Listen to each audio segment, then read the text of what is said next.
Chairman. Good morning. Member Marais. Good morning to you, sir.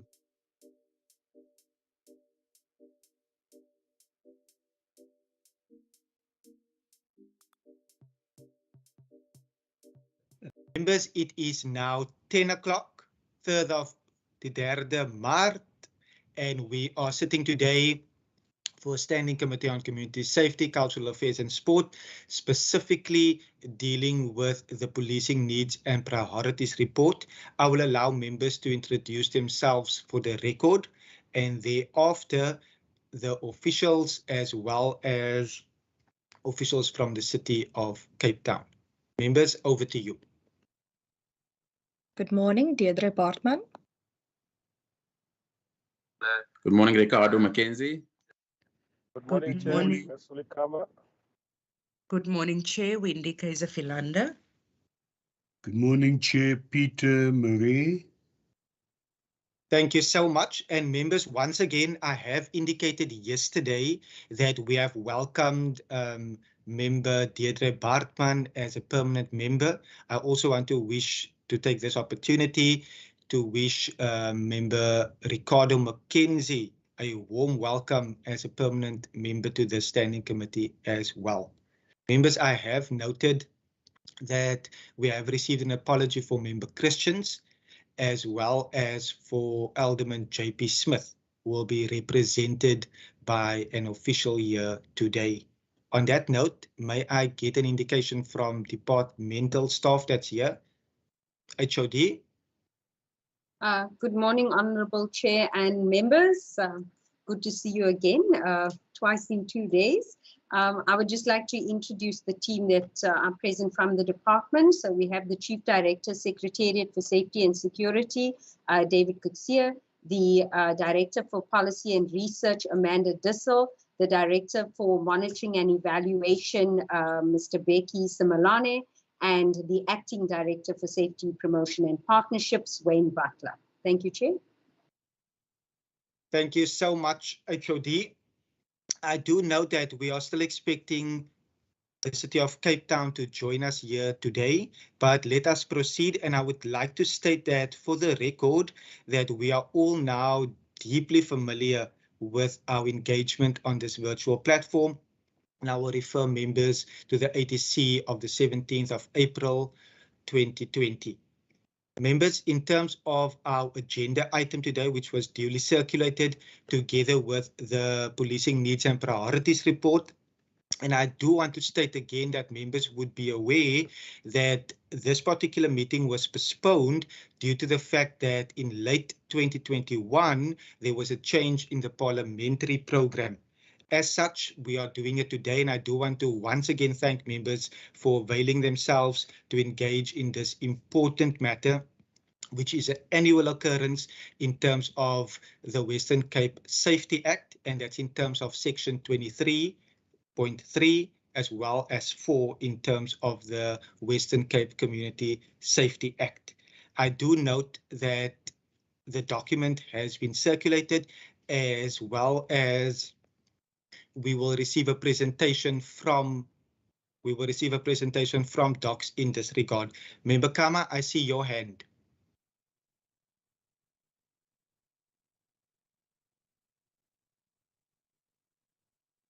No, Member thanks, Kama? Chair.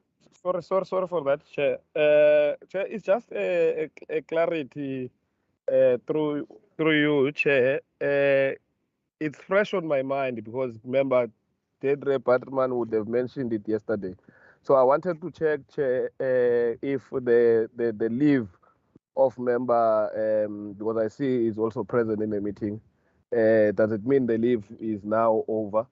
Because as it was highlighted even in yesterday's meeting, that member Ricardo is on leave up until, I think for a period of a month, but I don't know why up until when. So I just wanted clarity if that is the leave over, because I think this was linked even in the resolutions that were still yet to agree on of the other meeting of yesterday. Thanks, Chair. Thank you so much, Member Kama. Member Kama, you are the only one that's not happy to see me twice in a day. But I note Member Deirdre Bartman's hand is up. Chair, in terms of the previous decisions that were taken by the House, and which was 80 seat, Member Mackenzie's leave is concluded to my knowledge, and Member Mackenzie can also assist me, but Member Mackenzie is back and not on leave anymore. Thank you. Chairperson, I'm right here. Mukama missed me, you can send me a WhatsApp.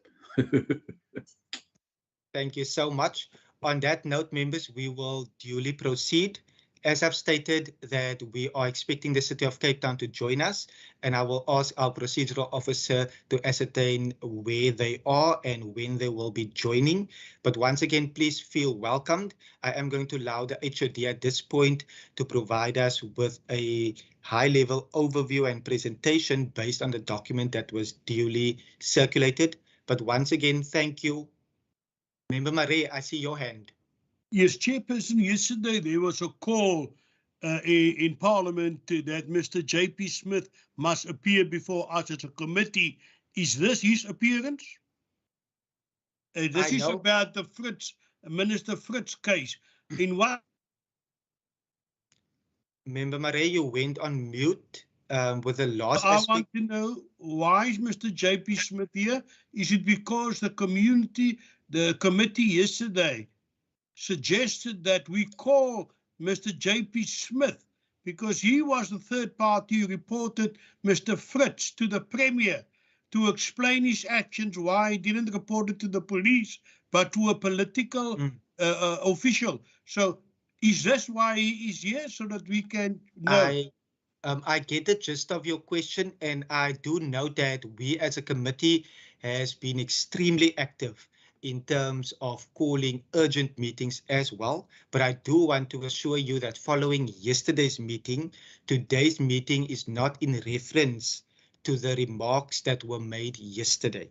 Today is a policing needs and priorities briefing and report that we have received as a committee. And in terms of the Community Safety Act, the City of Cape Town reports on their safety needs and what the Department of Safety and Security in the city is also doing, and we duly hold them accountable and exercise our oversight over the city as well as the South African Police Service. So this meeting has been scheduled for a while, and it is not with regard to the remarks made or the request from members from yesterday, but purely in terms of the Provincial Policing Needs and Priorities report. I trust I trust you are covered now, Member Marais. I'm highly covered, sir. Thank you. Thank you. But let me also say I do welcome you in this meeting. Thank you, sir. HOD, without any further ado, members, it is now 8 minutes past 10. I will hand over directly to the HOD. HOD, any brief opening remarks before you head into the presentation? But once again, I want to state thank you. It has been following yesterday. The last month has been an extremely difficult time, and you as HOD have been steering the ship together with our acting minister, Anru Marais. So thank you so much, and the floor is yours now. Thank you very much, Honourable Chair. As you indicated, it has been a particularly challenging time, but work has been also a welcome distraction to all of us. So it's wonderful to be in front of the committee presenting our policing needs and priorities report. Just in terms of some brief introductory remarks, due to the COVID lockdown, the manner in which we undertook our policing needs and priorities had to differ from how we've done it in previous years. Usually we do have face-to-face engagements, and obviously we couldn't undertake those. However, I'm proud of the team to have put together this report, which will also be submitted to the national SAPs, etc., and other role players. So without further ado, I'm going to go into the presentation. As you already indicated, it is a high-level overview of the document that we've already submitted to the committee. This presentation will also be circulated by the Secretariat to all members.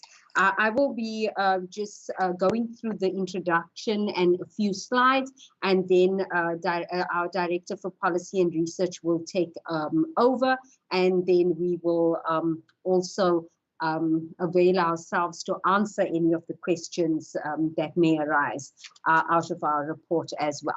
So just in terms of our presentation online outline, it's just to cover our mandate, the objectives, the process that we undertook, our findings, and then our recommendations. As you know, during the Premier's State of the Province address, the Department of Community Safety has once again been tasked with refocusing and re-emphasizing the policing needs and priorities, and the oversight mandate that we have in terms of Section 206 of the Constitution.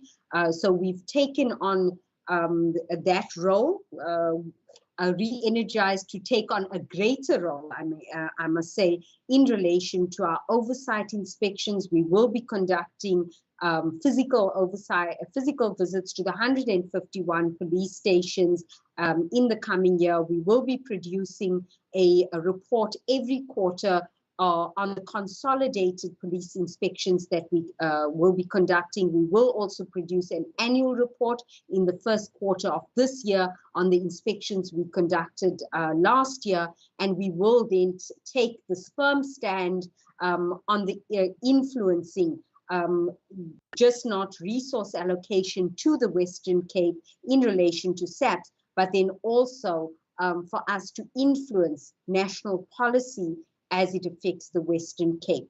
So I think what we have here on this slide covers that, and our new re-energized role in terms of advocating and lobbying for greater resources as well as influencing policy, and insisting on that going forward.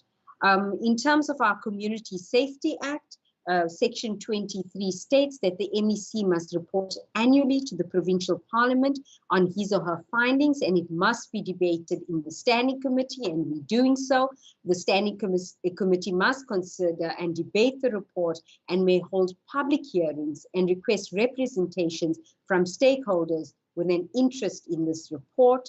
The Provincial Commissioner must be given an opportunity to respond, and then the findings and comments of the Standing Committee must be taken into account when the MEC formulates the recommendations on the PNPs, which will be then forwarded to the National Minister of Police. The MEC must then submit the approved policing needs and priorities to the National Minister to be taken into account when the policing needs and priorities for the province are formulated by National. Just to move on then, the objectives of our PNP research project is to influence the allocation, distribution, and utilization of policing and safety resources in line with the identified policing needs and priorities and safety concerns, to determine the PNPs to increase safety in the Western Cape, to make policy recommendations to decision makers, to publish our report, and then to distribute the report to a wide number of role players, amongst others, the Standing Committee, the Cabinet, the National Minister of Police, the National Secretariat, the Provincial Police Commissioner General Patikile, the SAPS cluster and station commanders, the Metro Police, CPFs, provincial government departments, and then district and local municipalities, as well as other stakeholders. Chair, as you know, we have seen a welcome reduction in the murder rate with the most recent crime stats released by the National Minister of Police as well. We're very proud of the achievements of this department as far as coordinating the law enforcement response together with the SAPS, as well as the LEAP officers, but then also going on to say that we are establishing reaction units in the West Coast District Municipality within the Swartland local municipality, and then also in the Overstrand local municipality. This is also to complement the other initiatives that are already in place in those areas, amongst others, the K9 units that have been very successful with positive outcomes as far as the seizure of drugs, abalone poaching, etc., and that has all contributed to the reduction of crime, not just within the murder stations, which are within the city's metropole, but then also in the rural district municipal space as well. Chairperson, I'm going to hand over to Ms. Dissel to continue with the presentation. Speaker, may I, before the next speaker, can I just ask a question? May I ask? Yes. Are you able to jot down that question?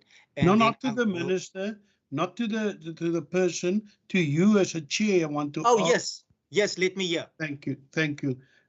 This is quite a lengthy report. I just want to know the format here. Are we going through the whole report of 70 odd pages and then questions, or after each presentation? Because it's going to be quite difficult to every time revert back to who said what when. No, what we usually do within our committee is that we will get a presentation from docs. We will then engage docs around it. We have received in today's instance written feedback from the South African Police Service, and I will ask Wasim Matthews to flight that particular written submission, but we will also receive comments and input from the City of Cape Town in this regard. Does that cover it for you? Thank you very much. Thank you so much. Member Kama, I see you. No, thanks, Chair. I think I just want to perhaps, Chair, once again sensitize the department. I think the presentation itself that is being presented now in the meeting was sent very late. I know that I can say, Chair, this department is not a department that would do that, you know. We reasonably get presentations in time. It would be normally subs really that does that in this committee. So I think just to sensitize the department around the importance of sending us these presentations earlier so that we're able to read them together as we would have read the report that were given very much earlier. Thanks. Thank you so much, Member Kama. That is duly noted, and I do trust that all members are on the same page, like you, in terms of having read the initial report. But thank you so much, and I will definitely engage further with the HOD in this regard. But thank you so much. HOD, you may continue. Thank you, Honourable Chair. Amanda. Good morning, Honourable Chair and Honourable Members and HOD. Thank you for allowing us the opportunity to present. I'm just going to highlight some of the key findings. As was mentioned earlier, this is a very long report, and I didn't want to present each and every aspect of our findings. So we are just going to look at some of the key findings, and then members are welcome to ask any questions for clarity or discussion. So just in terms of the methodology, as HOD Pillay mentioned, that because of the COVID lockdown, we couldn't follow our usual methodology of consultative workshops. So what we did instead was we conducted a retrospective analysis of our PNP findings over the last number of years, from 2014-15 to 2019-20, and we looked at what the main issues and concerns that were raised in those particular PNPs.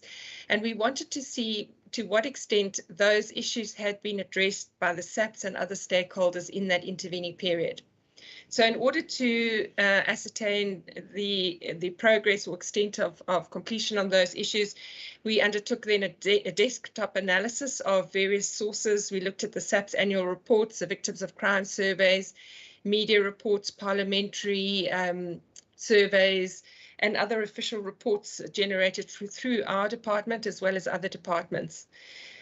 We also identified several other new policing and safety concerns, and we highlighted and discussed those during the presentation as well, or during the report as well. One thing I should just make clear is that when we do the P&P process for the 2020-21 financial year, we finalized it really in March 2021, which is when it was finalized. So all of the review is based on the information and documents that are available to us until that time. So, for example, we only had access to the 2019-20 SAPS crime reports, crime statistics, and the same with their annual reports and so on.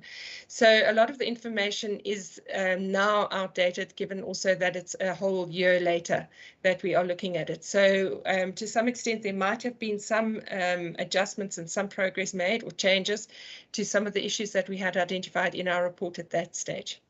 Thank you. Next slide, please. Next slide, please.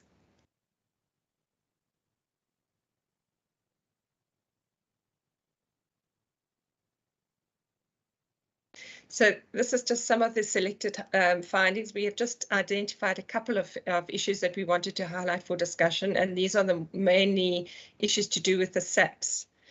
In terms of police resource distribution, we've noticed that in our P&P reports way back from 2014-15, and even before that, we've identified a shortage in human and physical resources in the Western Cape South African Police Service.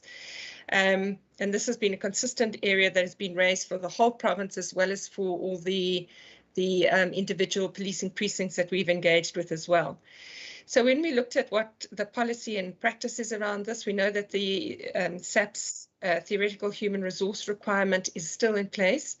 The Equality Court in the matter of Social Justice Coalition and others versus Minister of Police and others in 2018 ruled that the system for the allocation of human resources in the Western Cape discriminated on the basis of race and poverty.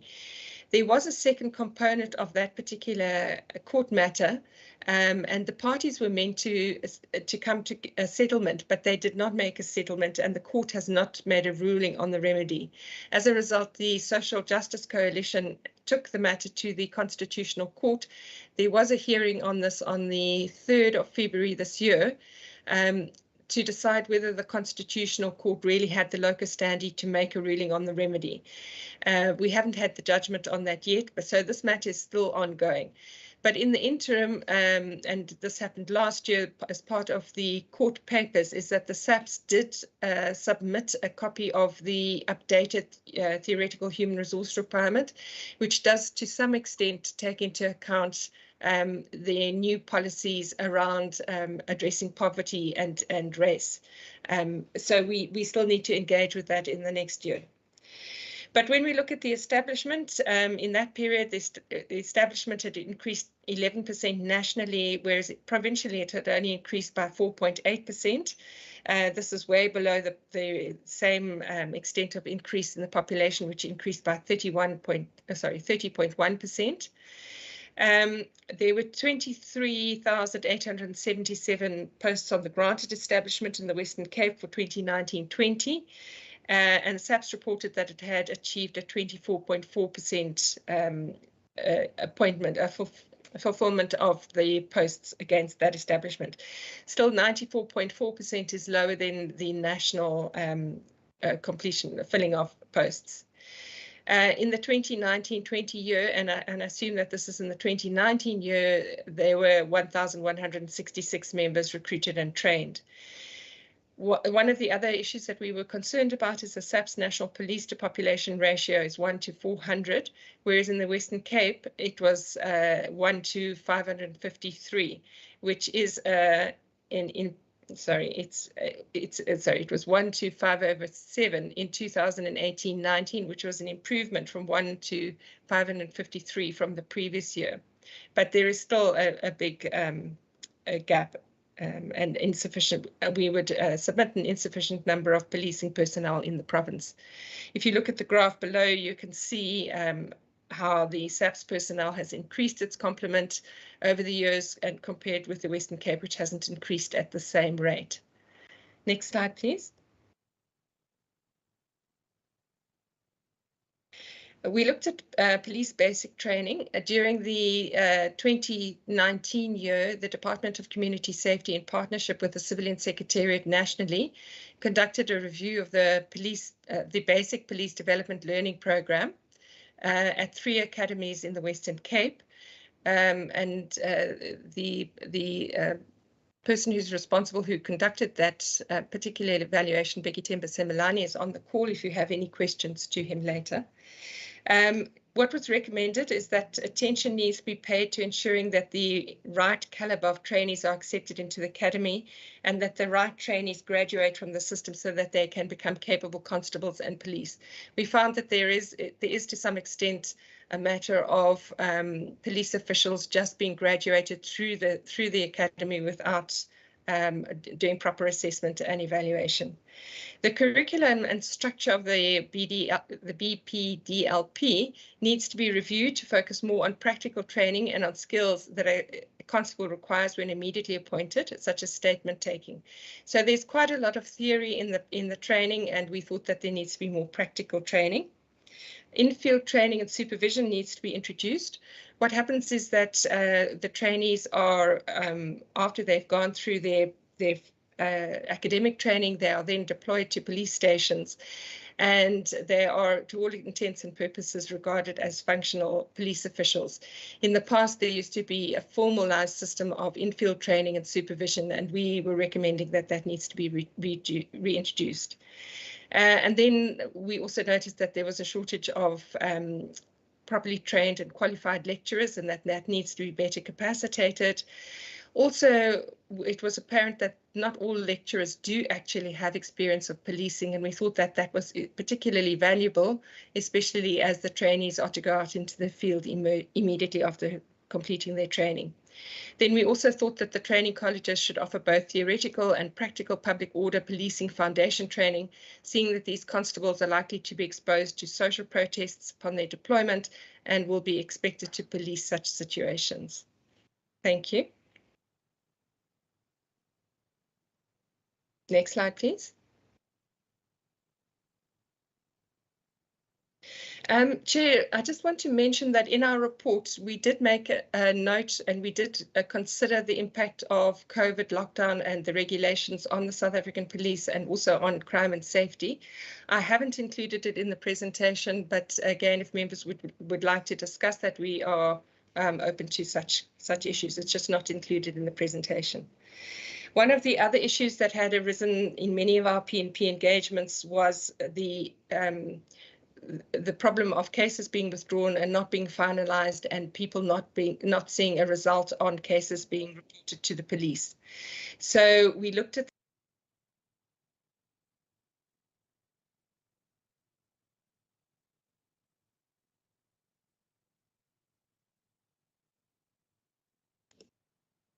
Sorry, I was muted for a moment, Chair. No problem, you may continue. Thank you. Thank you. So when we looked at the detection rate of the SAPS, we noted that the SAPS does meet its own detection rate targets for property-related crimes and contact-related crimes, and as well as trial-ready rate for crimes. But when you look at the number or the percentage of contact crimes against convictions for contact crimes, you see that only 40% of contact crimes result in conviction. So there's a high number of cases that are actually dropping off. And this is one of the issues that the Department of Community Safety is very concerned with, and trying to understand why cases are falling off the prosecution system and don't result in convictions. We are busy right now with an analysis of murder dockets, and that report will shortly be completed. In terms of the property rate, only 15% of reported property crimes result in conviction, 14% of trio crimes, and on the other hand, 80% of crimes dependent on police action result in conviction. In 2018, DOCS audited 2,785 detectives at police stations. It found that 45.8% of eligible detectives were not trained in the basic detective learning program, yet they were that they were acting as detectives. 91.7% of eligible detectives were not trained in the specialized detective learning program. 57.4% of eligible detectives were not trained in the detective commander learning program, and 88.2% of eligible detectives were not trained in the fraud course for general detectives. In February 2020, there were 3,182 detectives against an establishment of 3,644. That's a 12.7% shortfall. So as a result of the overload or the shortage of detectives, as well as our very high crime rate, there is a high caseload of dockets per detectives. Detectives are carrying a load of 200 cases, sometimes more than that. The norm is supposed to be 50 to 60 cases per detective, but 48% of the detectives were carrying a caseload of over 200 dockets. So there was a shortage of 548 detectives in the province, and 142 posts at that stage were vacant. We also looked at the integrated case docket management system. Docs assessed 11 stations in 2019. Here, 94% of police stations had functional docket stores. 90.9% of officials appointed on the docket administrative system were not vetted before handling sensitive information. 72.7% of detectives are not fully trained to use the integrated case docket management system. 62.9% of dockets are lost on the docket management system with no subsequent disciplinary action taken. I think that's meant to be 62% of cases which are lost. There is no subsequent disciplinary action. And 14.3% of dockets are lost in court. So one of the 11 stations have linked their ICDMS with external stakeholders such as DSD and the Department of Justice. One other concern was that only 76% of the stations have trained SAPS 13 officers. That's to manage the SAPS 13 stores. That's for exhibits that have been confiscated. So our concern here is that missing dockets and ineffective policing result in an average of 22 cases of gender-based violence, including rape and murder, being thrown out of the Western Cape courts every month. That is on the basis of reports from our Department of Community Safety Watching Briefs project. So the conclusion is that there needs to be improvement of the management and performance of the docket management, as well as an improvement in the detective capacity and appointments in the Western Cape. Thank you. Next slide. We also looked at vehicle fleet management. This is a consistent concern that's been raised by our PNP participants. Chair, we are currently engaging with various district representatives developing district safety plans. And again, I'm afraid to say that the police, as well as the stakeholders, are still complaining about the lack of vehicle availability. In 2018-19, the DOCS conducted a police station census project at 150 stations and assessed 60 of them. 59% of those, 59% or 940 of their 1,572 vehicles allocated to the 60 police stations were in poor condition. During the reference period of the census, 836 vehicles were in SAPS garages, 356 were boarded. This is falling short of the 85% target of functionality. And another complaint is that vehicles are often purchased which are unsuitable to the terrain, particularly in the districts where police are required to drive on bad roads. Also, as we know, in our townships, there are many problems in the roads there. In terms of progress, the SAPS in the annual report reported that there were 6,869 vehicles during the 2019-20 financial year, and that 581 new vehicles were purchased.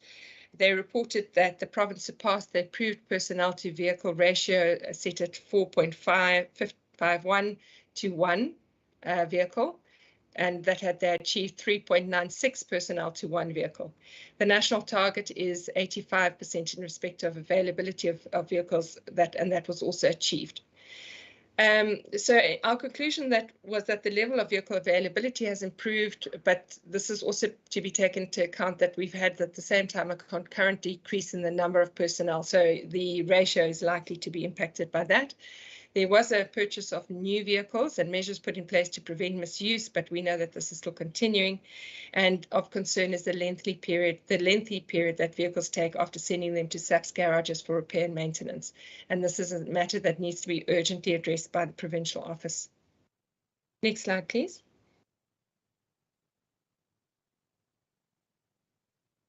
Looking at police station conditions and the other issues, police reservists. So in terms of police stations, there are some police stations that are in dire need of upgrading. There's people complain of insufficient office space, storage space, unhygienic and unsafe working conditions. At some stations, it was reported that SAPs do not have sufficient resources, especially holding cells. Docs visited 38 stations. One concern was that some of these police stations are operating from leased or rented premises, and they have been unable to make necessary alterations to infrastructure. 68.4% of these stations did not have access control in place, and 26.3% of the stations did not have holding cells, and 10.5% did not have any detention cells at all. So the upgrade of stations and maintenance of stations is still a priority. Again, this was confirmed during our district engagements. Police reservists, we know that there's been a significant decline in the number of reservists over the years.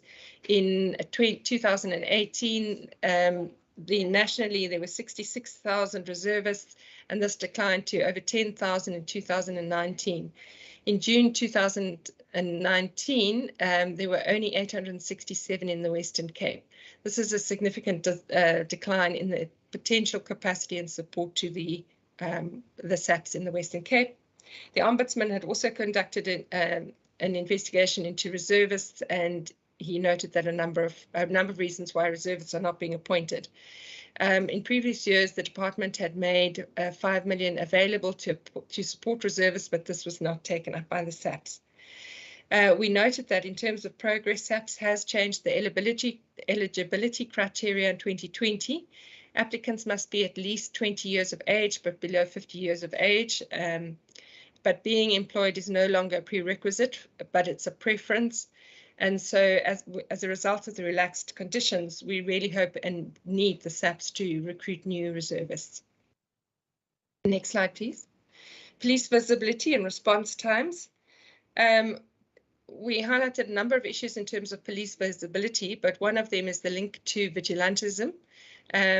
Although police visibility is not a factor in vigilantism only, it does play a role. Inadequate police visibility will remain a problem until the staff shortages are fully addressed in the Western Cape and until the police to population ratio has been adequately addressed. We also need a much more focused policing approach in areas where it's needed. We talk about a hotspots approach to policing, so that deployment of policing resources must be deployed where they are most needed and where we can anticipate that there are going to be crimes or conflict emerging. The area-based teams approach has been adopted in the priority areas in the Western Cape, and which aims to ensure that police and law enforcement are deployed using this targeted data-led and evidence-based operational approach. In terms of SAPS response times, this is sometimes a complaint, particularly in the more rural areas. A quarter of our PNP respondents in 2014-15 complained of delayed response times. The Victims of Crime survey for 2017 found that 59.8% of households reported that it takes less than an hour for the police to respond to an emergency call. Some of the problems with the response time can be attributed to outdated technology. The province has 1 radio control centre in Maitland and 4 radio rooms in the districts, which are regularly visited for maintenance. Our conclusion was that the SAPS response time needs to be improved. CPFs should monitor the response time for the police regarding the Alpha, Bravo and Charlie complaints, and raise possible concerns at CPF meetings and report on them to the Department of Community Safety. Prompt answering of phones are seemingly further derailed by failing outdated systems. Next slide, please. In terms of professionalism and corruption, this is often a complaint, particularly from the community members. Community complained that the community does recognize that there are many professional police who are very concerned and very helpful and willing to go out the extra mile. There are also a large number of them, or a large percentage of them, that lack the required professionalism. And some of the issues that they raised include the lack of phone etiquette, not speaking to the complainant or people at the service station in the language which they understand, being rude to complainants, witnesses, and members of the public. And then this issue around lack of privacy and respect when a complainant goes to the community service station and lays a complaint. In 2019, the SAPS announced that the inspectorate would be capacitated to deal with poor performance and lack of discipline within the SAPS. And we're hoping that they'll be able to tackle issues or complaints regarding lack of professionalism as well. However, this does remain a priority. In terms of corruption, our PNP respondents indicated that there is a perception that many officials are corrupt. Again, this is not all of them, but there are corrupt police officials in many of the high crime areas, many of the gang-related areas. This is also, I think, exacerbated by several high-profile cases involving corrupt SAPS members nationally as well as in the Western Cape. The DPCI Serious Corruption Investigation Unit is reported to have achieved major successes in arresting officials involved in procurement, fraud and corruption cases.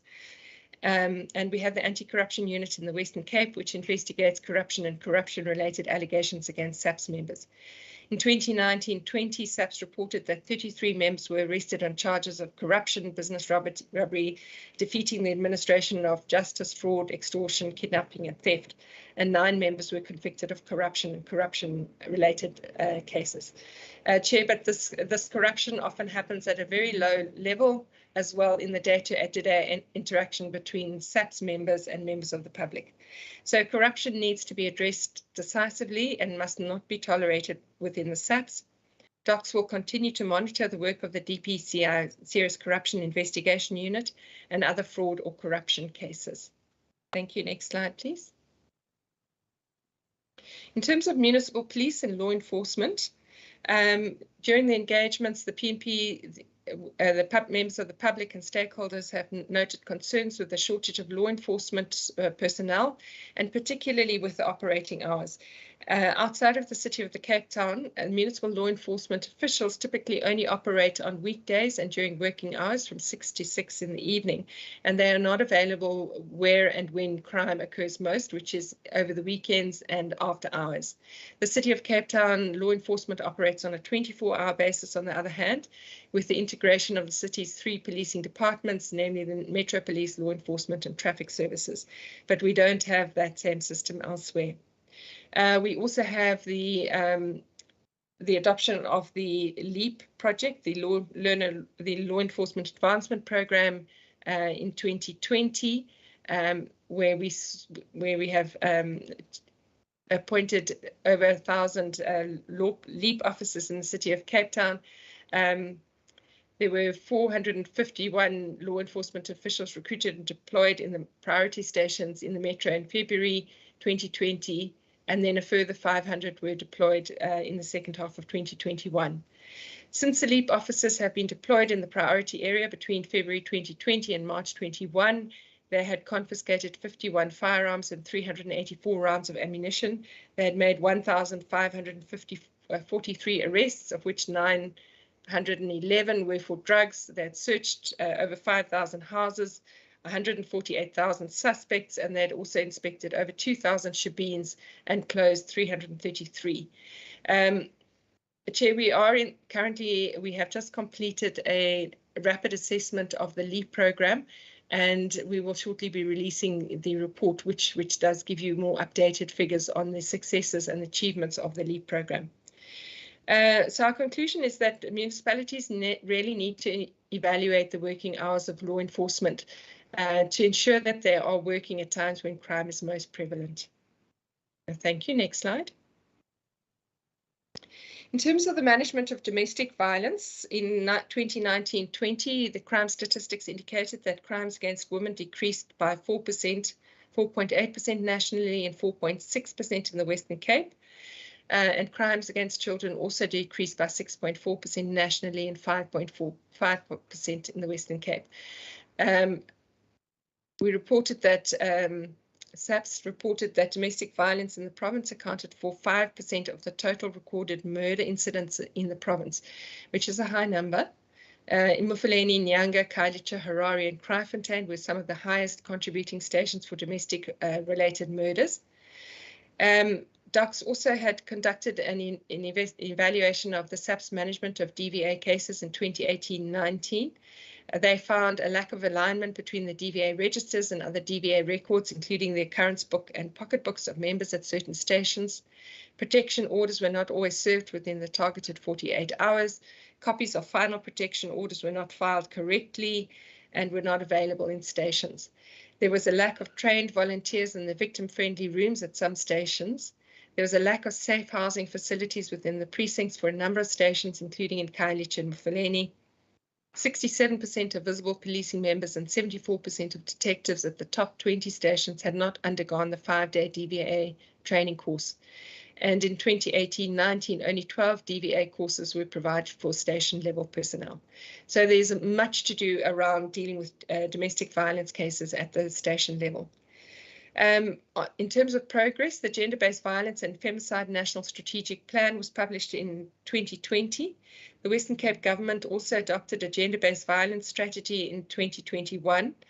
In September 2020, Minister Becky Cele announced 30 GBV hotspot police stations, which include 9 stations in the Western Cape. Our DOCS court watching brief reported that between 1 July and 30 September 2019, 66 out of 92 cases struck off the roll in courts were owing to 66 cases that were struck off the roll owing to police inefficiency with GBV related cases. So what we can see from this is that a higher percentage of GBV cases are not being seen through to prosecution as a result of police inefficiencies. In our engagement, in our more recent engagements with the SAPS and justice officials, they were complaining that there's also a high number of victims who withdraw cases and don't proceed with the prosecution as well, or cooperation around the prosecution. So that is another problem there.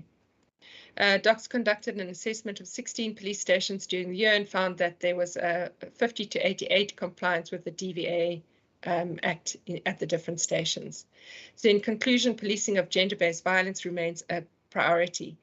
And station commanders and VISPOL commanders must ensure that non-compliance with the Domestic Violence Act and the National Instruction 7 of 1999 are effectively managed. Station commanders also have a key role in managing the processes of members who are perpetrators or victims of domestic violence. Thank you. Next slide, please. In terms of forensic analysis, DOCS did a study on the availability of DNA kits for buccal sampling in 2019. It found that 39.1% of the stations indicated that the feedback from the forensic science laboratories is not sufficient or timely. 39.1% of the stations do not have the facilities to ensure the privacy of suspects or people of interest while they're taking the DNA samples. One station kept a record of cases withdrawn or struck off the roll due to outstanding forensic science laboratory reports.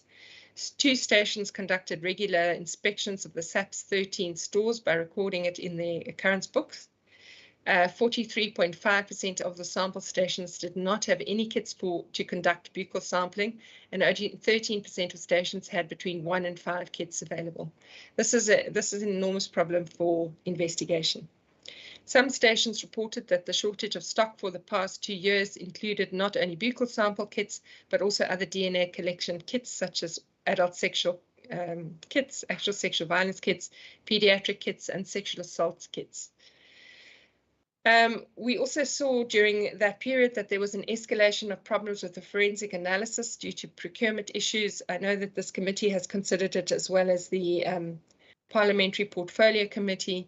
There were backlogs in forensic and DNA analysis, and DOCS's watching briefs found that many cases, including murder, are struck from the role owing to outstanding forensic science laboratory reports and post-mortem reports. In conclusion, there's an urgent need for SAPS National to address the problems with analysis in the forensic science laboratory. The backlog in tests continues to grow, impacting on SAPS's ability to properly investigate crimes. It is recommended, we would recommend that the Forensic Science Laboratory in the Western Cape report directly to the Western Cape Provincial Commissioner rather than at a national level. Next slide, please.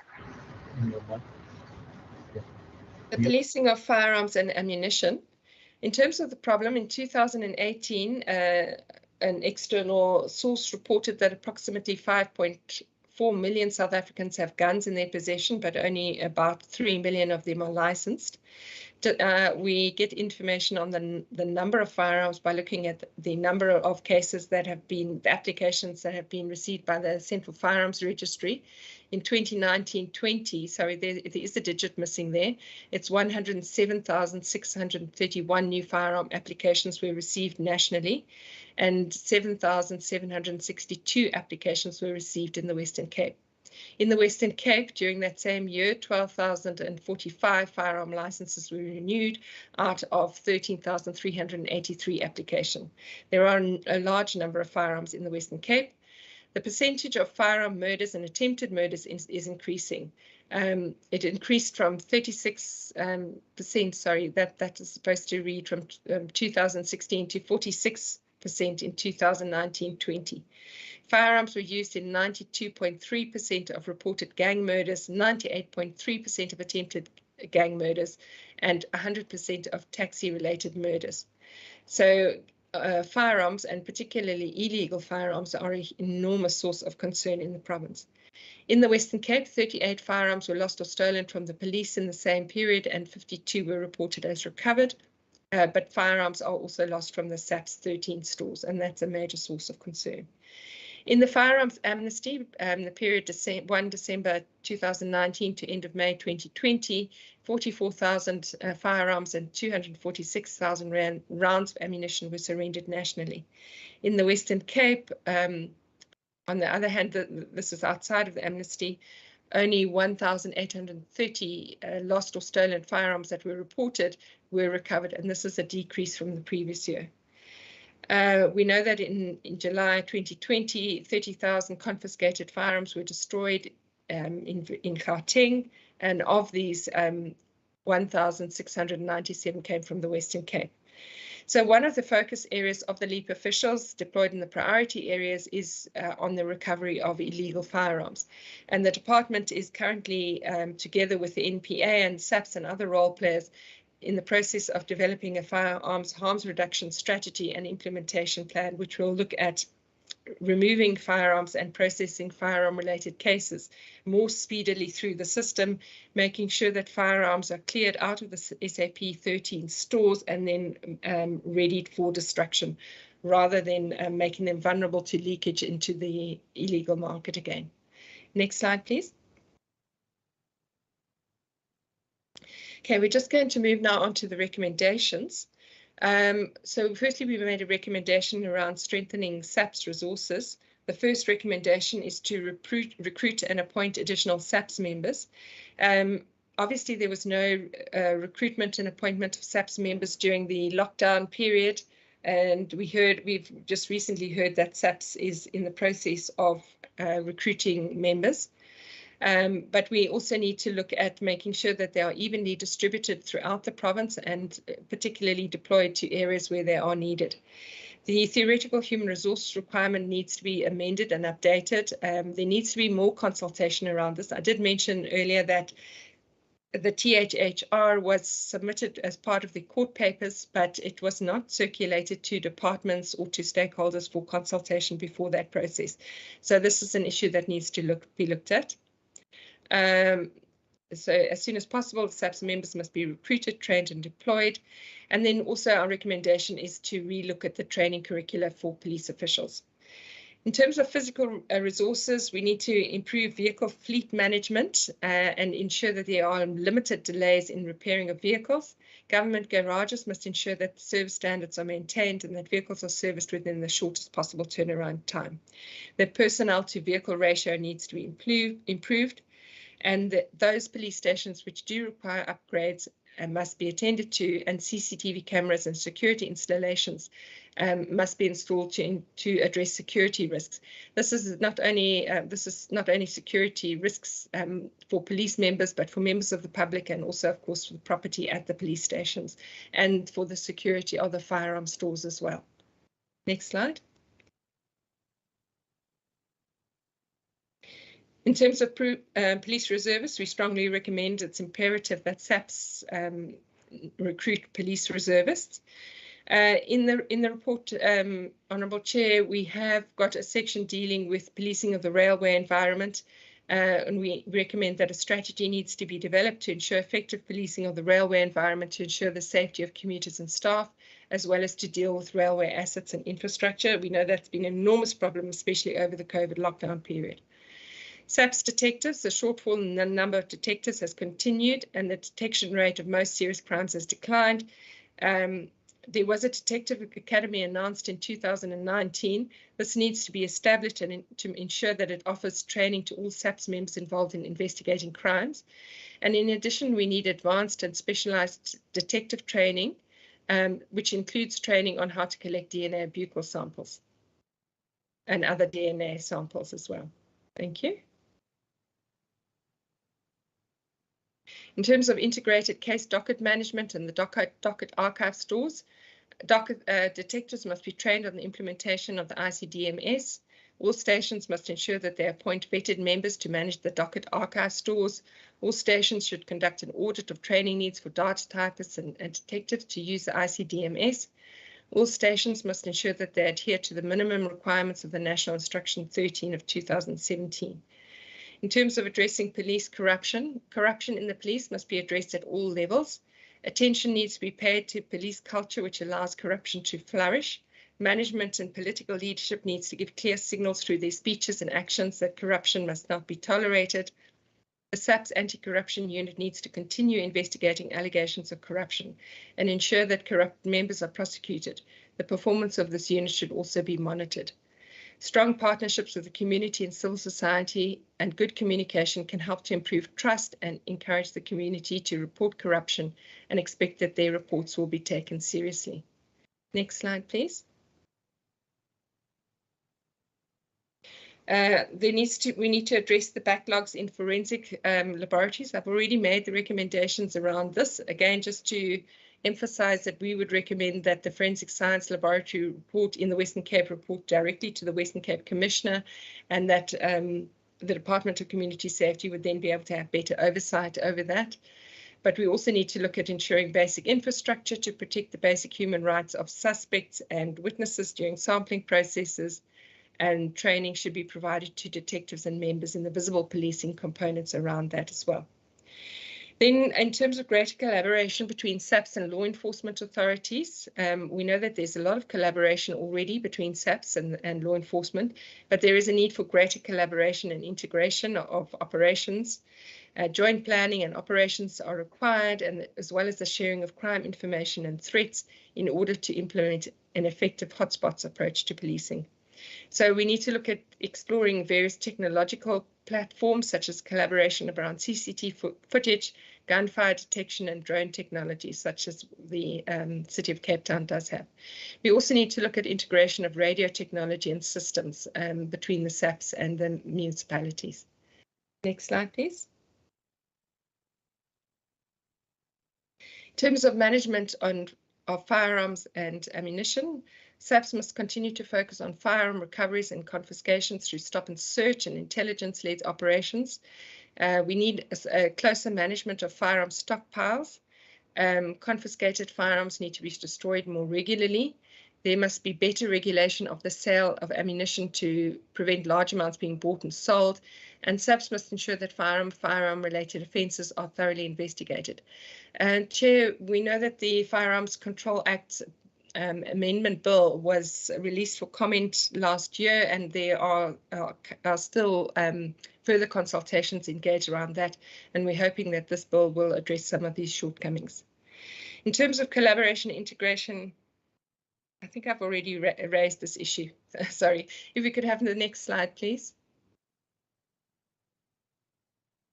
Then we also looked at some of the key crime categories, gender-based violence. So we need to ensure SAPS must ensure victim-friendly rooms meet all the requirements and are available at all police stations. In collaboration with the Department of Social Development, victim empowerment volunteers and coordinators must be appointed and trained and available at all police stations. Police stations must all have access to DNA collection kits at all times. SAPS need to address the backlog in gender-based violence cases in investigation and preparation for trial. The FCS units need to be capacitated to address gender-based violence and femicide cases. All SAPS members need to be trained on how to address domestic violence and gender-based violence cases. This should include awareness of the empathy needed to assist victims of GBV. First responders should be capacitated to provide support to victims of gender-based violence. Victims must be kept informed of the progress of the case and be provided with ongoing victim support. And then the Western Cape government should continue to address gender-based violence through its transversal gender-based violence steering committee. Thank you. Next slide. In terms of substance abuse, we know that substance abuse and drugs are key drivers of crime and violence. We need to address the root causes of these using a multi-pronged approach, so that substance abusers are given adequate support and treatment opportunities. We need to follow a harms reduction approach to policing and enforcement, but we also need a considered policing and law enforcement approach, which uses intelligence-led operations against drug dealers and those higher in the criminal network. K9 units should be involved in the policing of drug-related crimes. Law enforcement needs to play a key role in policing of B crimes and allowing SAPS to concentrate on more serious crime. We need to strengthen enforcement around liquor outlets and ensure that the law enforcement officers are trained in de-escalation strategies. And the Western Cape Liquor Authority needs to continue to ensure compliance with licensing conditions. Thank you. Next slide. In terms of dealing with murder and serious violent crime, we need to ensure a policing approach that responds to a clear understanding of the patterns, causes, and nature of murder and serious crime. We need to implement an area-based approach which works collaboratively with SAPS and law enforcement and with stakeholders from government and civil society. And as mentioned earlier, that is part of the area-based approach we have adopted in the 16 priority areas, the 11 in the metro and the 5 in the districts. In terms of gang-related areas as crime, we need to capacitate the SAPS anti-gang unit so that it is able to conduct intelligence-led operations and monitor its impact. We need to adopt a multi-stakeholder approach to working in communities and work with youth at risk of joining gangs. And we need to implement the provincial response to the national anti-gang strategy. Chair, the department is co-lead together with SAPS of the priorities committee on the national anti-gang strategy, and we are looking at implementing the provincial response. Next slide, please. And that is the last slide. Thank you very much, Honourable Chair and members, and apologies for taking so long.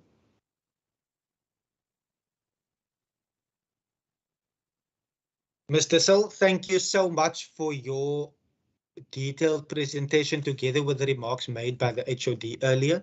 Members, as I've indicated earlier on, we have circulated the entire document a number of months ago in terms of the policing needs and priorities. I have engaged the department in order to give us a high-level overview presentation in this matter.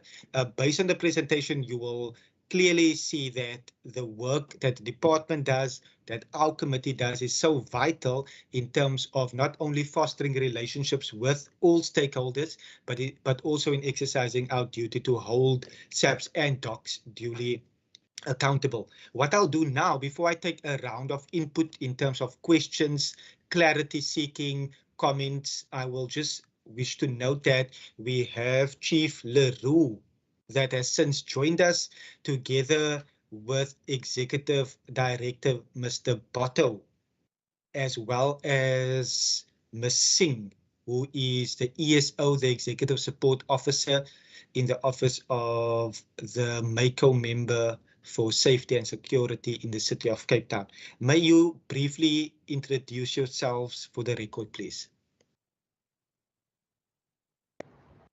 Chairperson, good morning, and good morning to everybody on that's on this platform. I'm Wayne Naru from the Metro Police.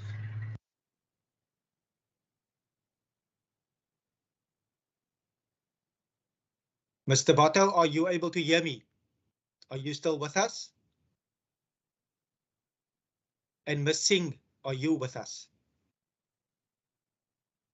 They may have dropped off again, and I will check if our procedural officer is able to get hold of them. Members, on that note, once again, Ms. Dissel, thank you so much. HOD, thank you so much. Members, do I see a hand going up?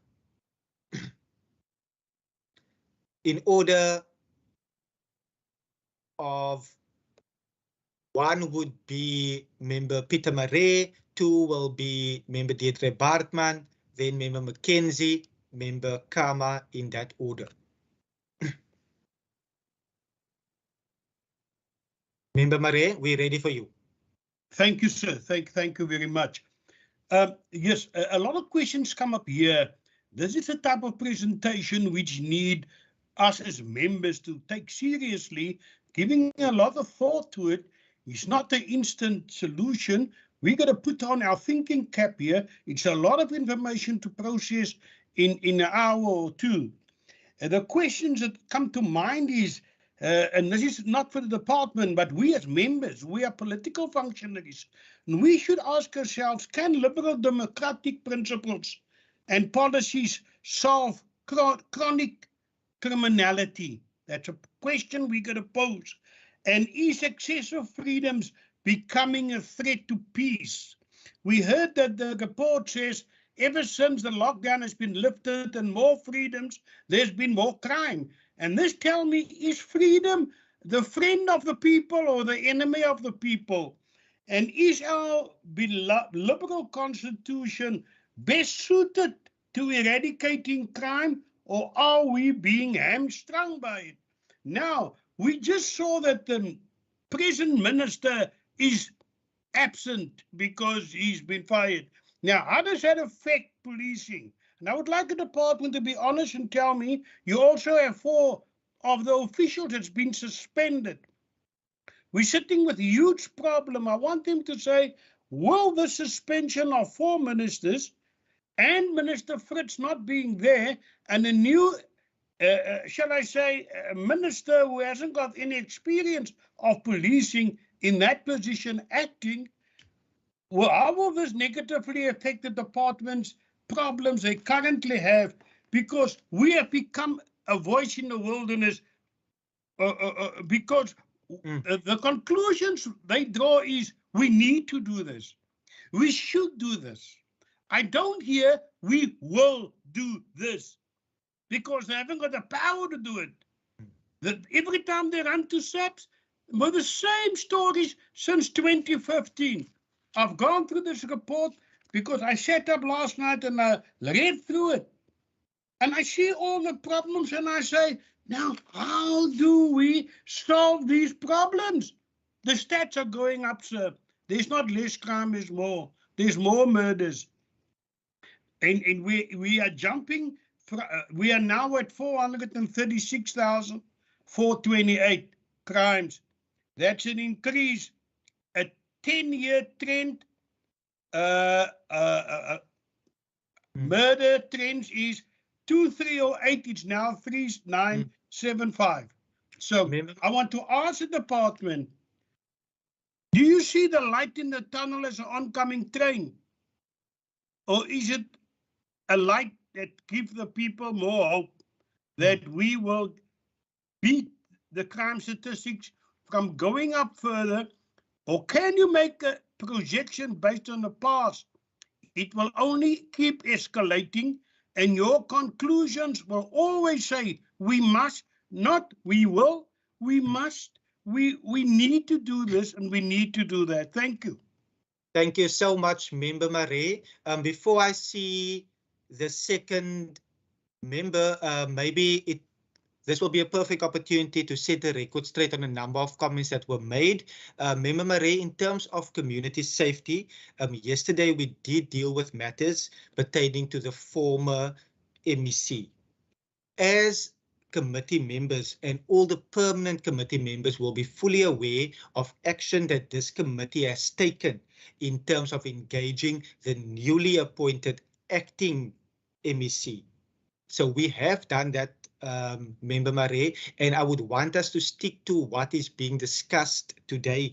Even though we welcome and we appreciate you being here today, there is a matter of what we have done as a committee and what we will continue to do as a committee.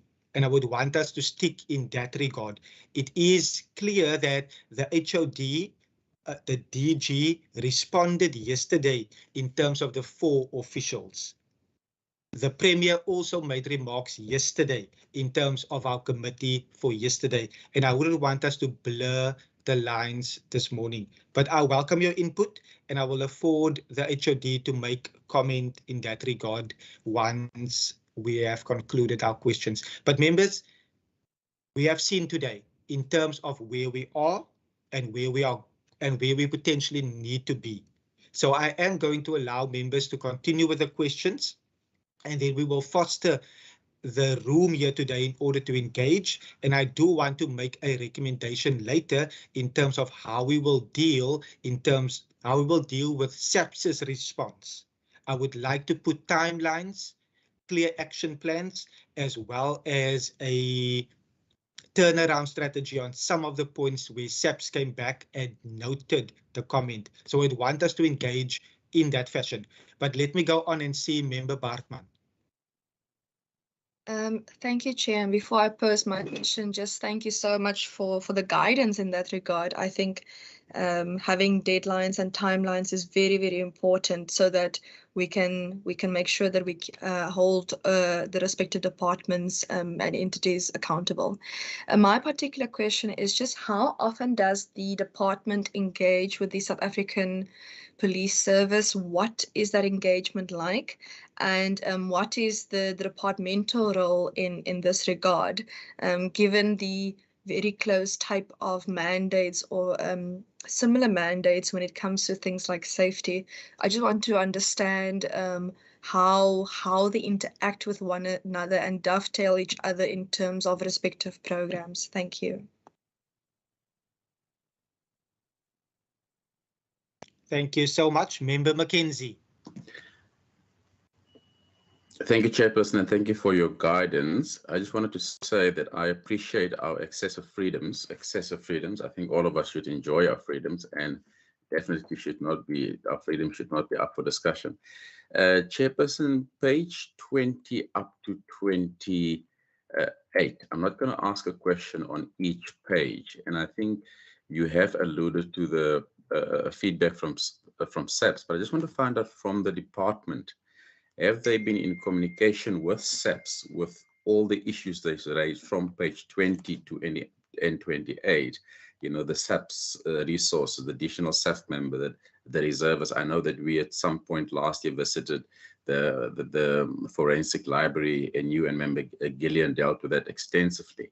What was their feedback to you before the committee gave them guidelines to respond on these matters? And also to law enforcement, perhaps, Chairperson, from the department's perspective, and law enforcement can speak for themselves later on, has the relationship closed or have the relationship with SAPS moved closer around strengthening some of the matters highlighted in this presentation? And where is that relationship now? Thank you, Chairperson. Thank you, Member Mackenzie. Member Kama. Thank you very much, Chair. Let me welcome the presentation. Chair, part of my other points, since SAPS is not here, we're going to form part of the resolutions, and I think also, you know, I support the recommendation that is made by the department around the lab, the provincial lab reporting to the provincial commissioner, so that we really are able as a committee to exercise oversight in that regard. And perhaps, Chair, I was going to suggest that in our next engagement, or one of our next engagements with SABS, we must be given a presentation about the latest in their staff establishment, and perhaps get a sense of what would be also channeled to the Western Cape in terms of what would have been pronounced by the president. And the other one, Chair, also against both SABS would have come here on a number of occasions and talked about addressing the skewed allocation of the existing resources, policing resources that they have in the province. So if we would get an update around that. But the questions that Chair I have now is also a question I want to get from the department around the issue on page 30, detective capacity. And Member Christian will be raising this now and again. I think there was an occasion where SABS was disputing the department's research around the training of the detectives, and I see it's featuring in this report, Chair. And in the response of SABS in this question, they say we note the content and respond to the issues of filling vacancies, but do not talk to the issue of the training of the current detectives. So I want to get a sense around that as to, is there an acknowledgement on the side of SABS that there is that particular challenge of inadequate training of the detectives? And also, if we can get a sense, Chair, around, because page 69 talks about the issue of the poor street lighting. So if we can get a sense as to what is the response and implementation plan from those that are responsible for that, which in this case might be the city. What is the actual plan with time frames in terms of what are we doing in these particular areas that are mostly affected by this crime? And that question would be linked to what is raised around the roads in page 71. The issue might not only, Chair, be an issue of upgrading your gravel road to your tarred road, as you would have that in other outskirts of the or other far parts of the province. But in the city, we have now an issue of an inability to maintain the current existing infrastructure. You go to Krafontein, which is an area of high meadows in the province, and the accessibility there, the potholes on those roads. And I would have mentioned, Chair, I once took a drive. The police there took me on a drive to just move from one point to the other, just to show how difficult it is. And in the response of SABS, you hear that even SABS is crying and would want government to respond to the issue of creating a conducive environment for policing. So what is the plan in that regard in terms of maintaining the current existing infrastructure? And the last question, Chair, sorry for being unnecessarily long. The last question is on the issue of page 76, where they say, in collaboration with the Department of Social Development, victim empowerment volunteers and coordinators must be appointed and trained at all police stations. And you'll assist me here, Chair, if my memory is failing me. When we went to the what you call cluster visit in the West Coast, the recent one, we went to a police station and the police officers told us they have a challenge with their victim empowerment volunteers, that they have applied to DSD for training. Now, when we went to DSD, and the question I think was posed around this question, and DSD was saying, we are not providing that service of training volunteers for SABS. So can we please get an understanding in this regard as to, does this collaboration exist and how it is institutionalized, and what is that understanding or working relationship if it does exist. Thank you very much, Chair. Thank you so much, members. HOD as well as Ms. Dissel. On that note, I just want to add in terms of the relationship with the South African Police Service, because in the recent crime stats that were released, it became so evident to me that the partnership between the South African Police Service, as well as the City of Cape Town, here in the Western Cape, and the Department of Community Safety in fostering relationships, but also working together to see how we are able to not only make a dent in the murder rate, and Member Marais mentioned earlier that the crime rate and murder rate is going up. I wish to again state that in terms of the latest crime stats, murder rate actually came down here in the Western Cape, which should be highly applauded and commended. So I just wanted to, if you are able to provide the committee, seeing that we have a number of new permanent members here as well, on the engagements that do take place with SAPS and with the city on a regular basis, the integration of working together. I do know that we have Chief Leroux here, and he will get an opportunity to provide input directly after this set of questions. But then if we are able to get some understanding from the department in that regard, I think that will be helpful in moving forward, because we have HOD perused the report, we have gone through the report, and we have noted with the various programs. And as a committee, we have raised some of these matters on a continuous basis, and we will continue to do so and make recommendations in order to see how we are able to ensure that the DNA backlog is fixed, how we are able to ensure that we have a dedicated destruction site here in the Western Cape, or how we are able to ensure that we get a fair allocation in terms of resources. So we have been engaging SAPS from a committee side as well, but I think that could be helpful in us moving forward before we discuss our recommendations later in terms of dealing with SAPS. Member Marais, your hand is up. Yes, sir. I want just to correct you. I said the murder rate is up from, in a 10-year period, from 2,308 to 3,975. The murder rate, I said, is up, sir.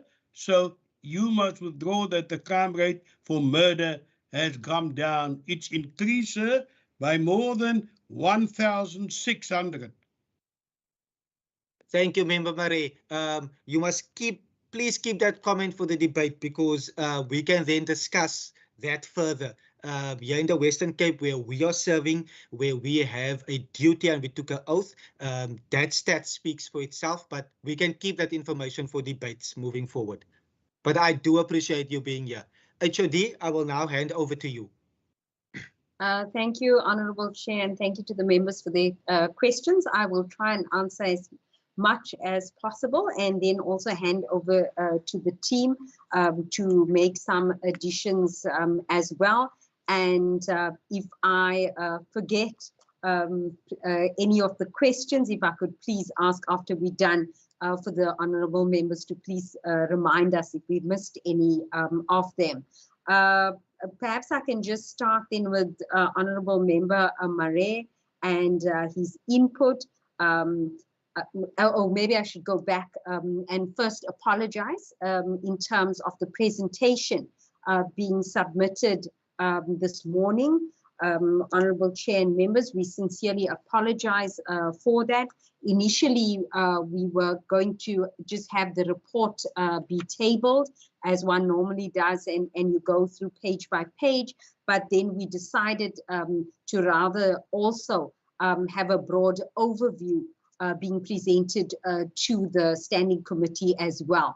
But in future, this will be our standard operating procedure, that we will have a presentation done as well, and we will submit it timeously. So we do apologize for that. Just in terms of Minister Mare's question, which you have addressed as well, Honourable Chair, it has been an unfortunate situation with the allegations in relation to our former minister, the 4 officials within the ministry, but the processes are currently unfolding and will take its course. But I want to reassure Honourable Member Mare that our work continues. The very important work that we have does continue unabated. In relation to the issue of the crime stats, I think over the last few quarters, we have definitely seen a reduction in the murder rate, especially in the priority areas, in the murder stations, which are within the city of Cape Town Metropole, where we also have our LEAP officers deployed.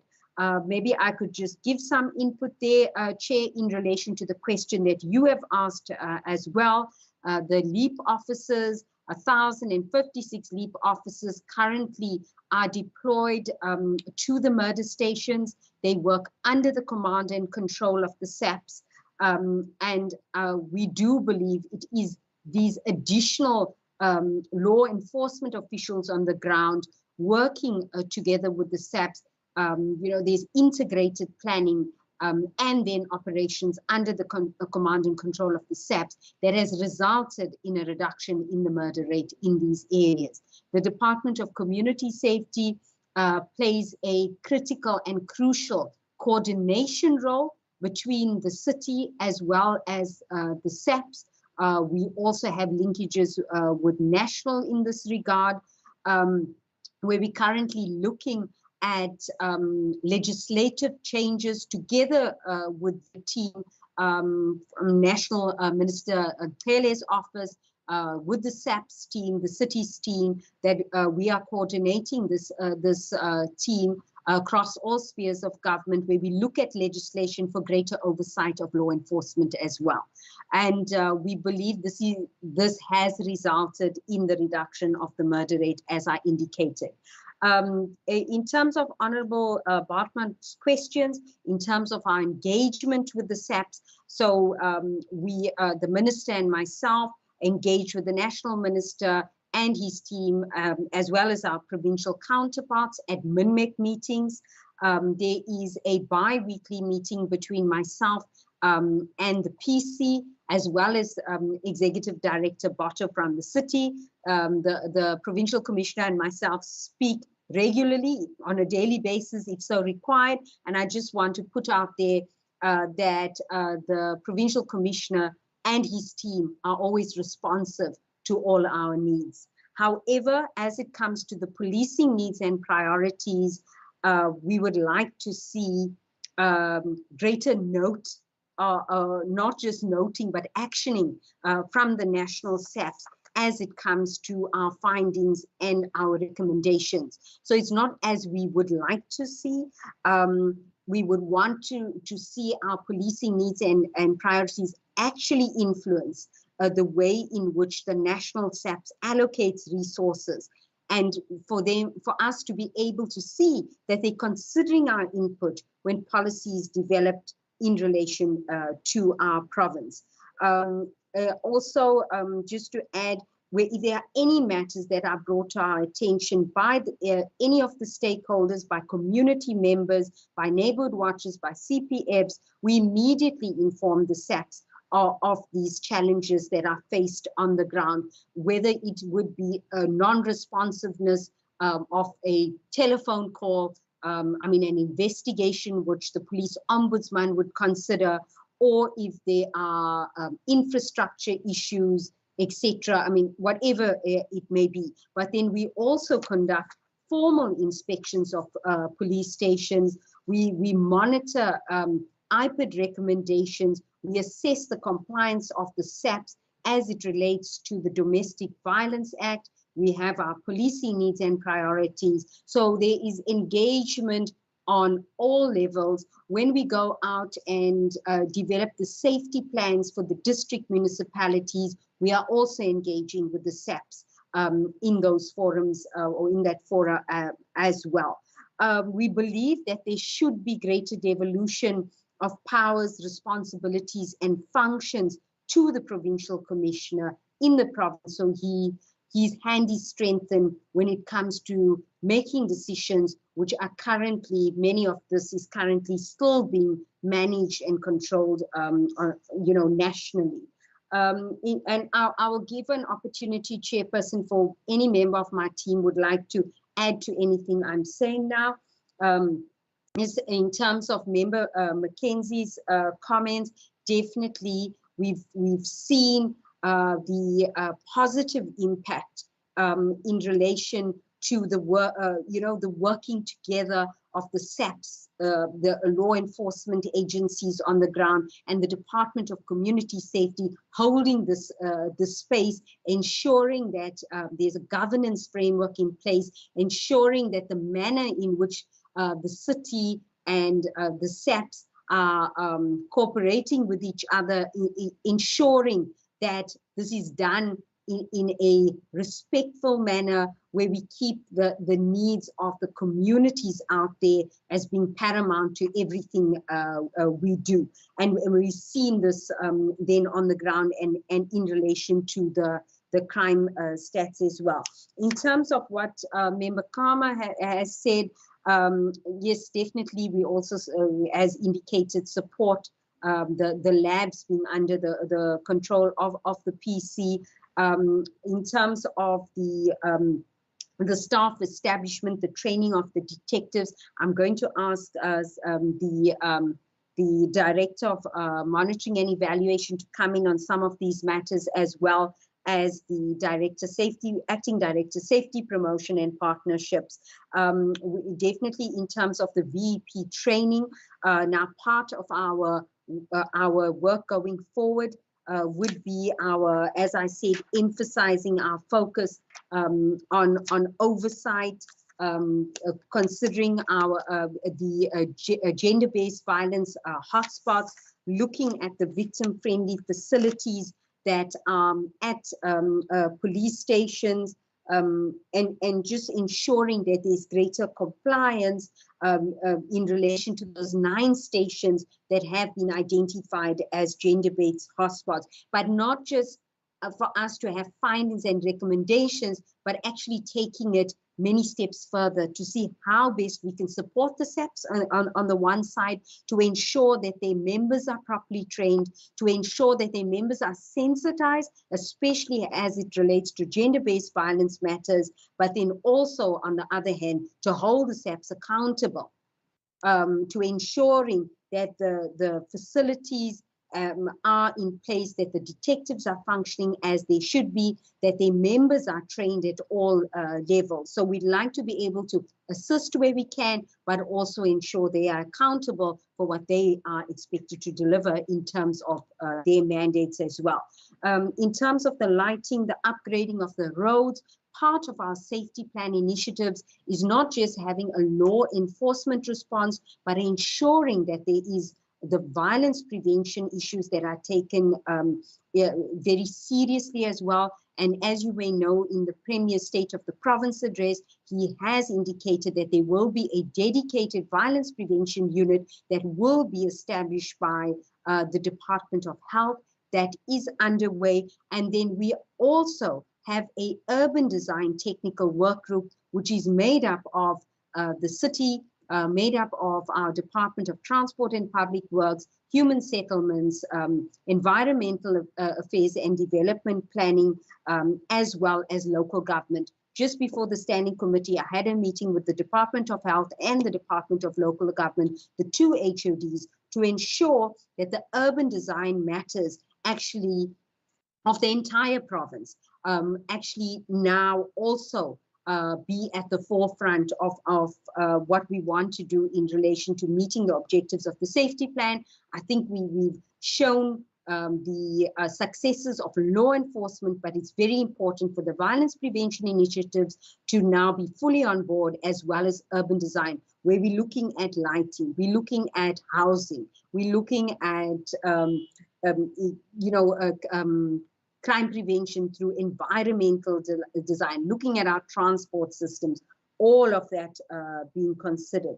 Honorable Chair, I'm going to pause there and I'm going to ask the team if they would like to add. If I could start then with the Chief Director, David Kutsia, and he can then ask the other team members to come in as well. Thank you, Honorable Chair. Thank you so much, Member Marais. I will also take you later, but yes, we will follow that process. Thank you. Thank you, Chair. Member Kama's question on the detective is, Member Kama, that the information we gather is from station level. So I know that at one stage SAPS did dispute that, but we do then engage and we clarify that information before we actually continue. And then, yeah, I think the HUD has covered all the other questions. So I just needed to add on the detective question that I was not properly answered. Thank you, Chair.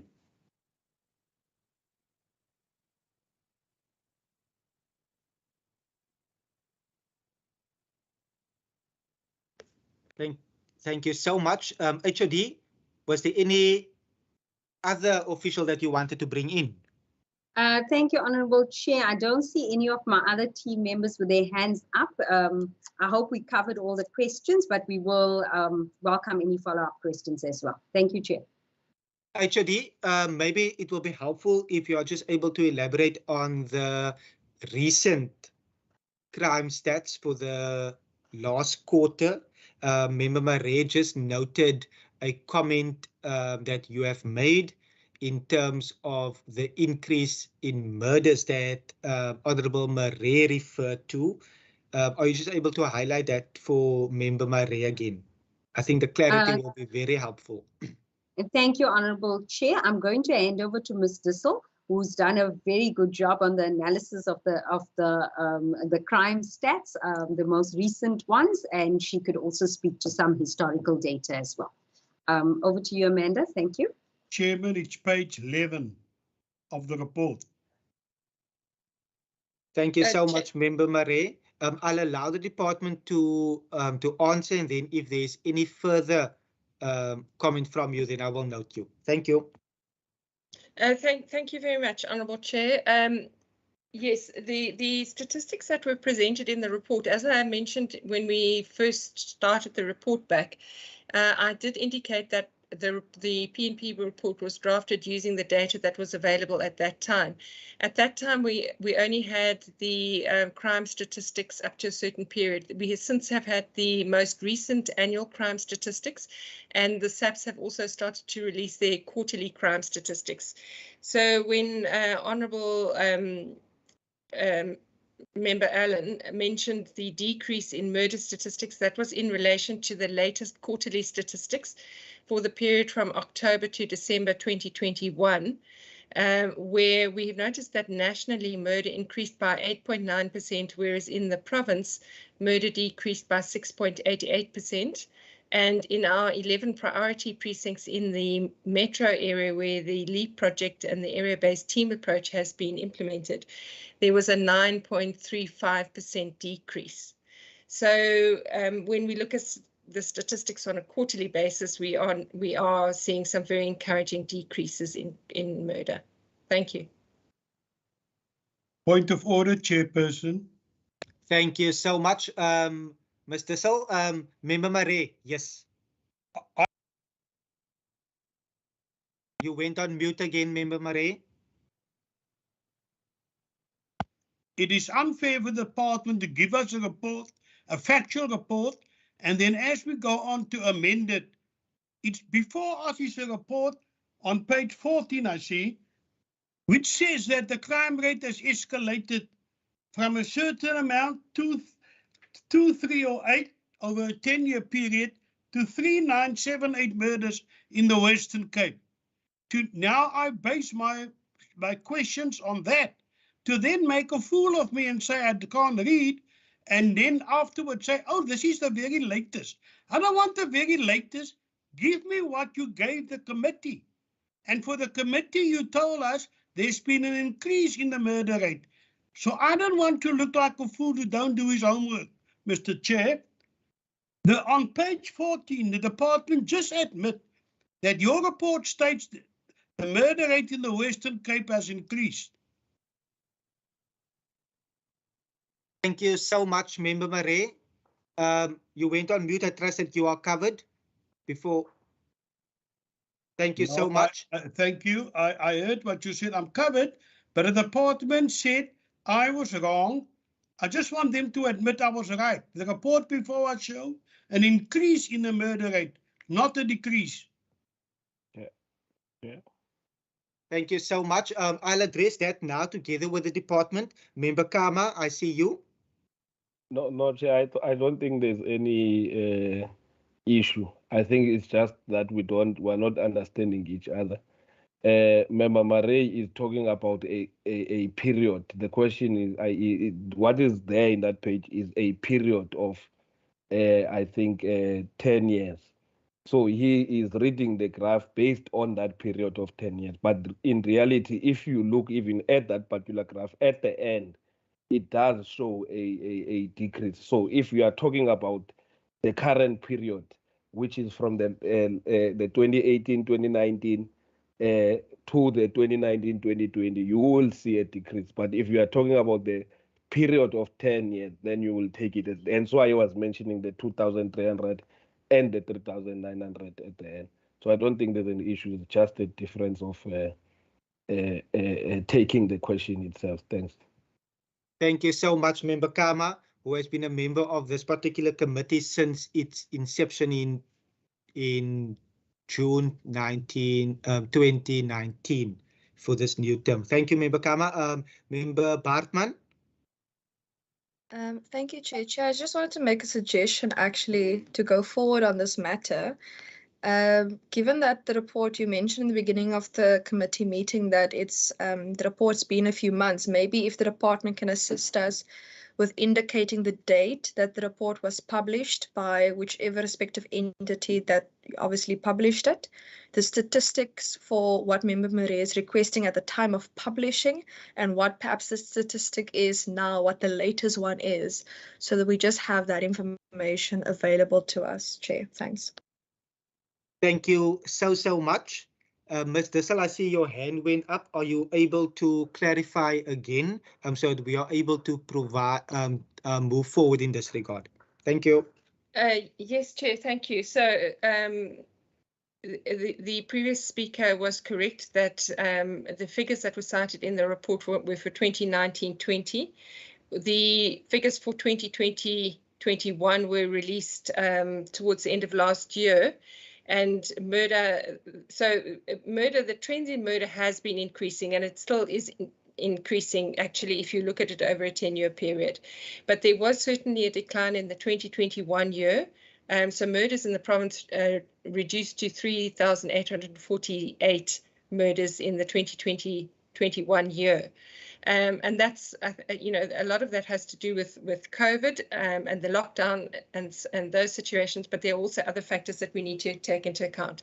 Since that time, we have also had the Q1 and Q2 and Q3 statistics that have been released. And it is the Q3 statistics which indicate a downward trend in murders in the province and in those particular areas. So, yes, we are correct that when we look at murder trends or when we look at crime statistics, we have to note that the period when we are referring to, and that there's often subsequent figures that are available. In relation to Member Bartman's point, the report does contain the details. It does contain the sources for all the information that we have actually cited in the report. And the PNP report has not been published at this point because in terms of our act, it must go through the standing committee. We must follow the process of incorporating comments, etc. Then it must go to cabinet, and then at that stage it gets submitted to the SAPS. I'm a bit concerned about suggesting that we should update it because that would be part of the process of our PNP report for this year. So unfortunately, because we are doing these reports for a year in retrospect and our procedure for finalizing them is so delayed, is that some of that information is out of date. But we are also finalizing, we also do produce crime reports and an analysis on the crime statistics, which I'm sure our department is willing to share with you as well. Thank you. HOD, your hand is up. Thank you, Honorable Chair. I just wanted to also offer that we have done an analysis of the quarterly crime statistics, and we will be more than happy to make a presentation to the standing committee if we are invited to do so. Thank you. Thank you so much, HOD members. I trust that we are able to move forward now. Member Marais, am I able to lower your hand?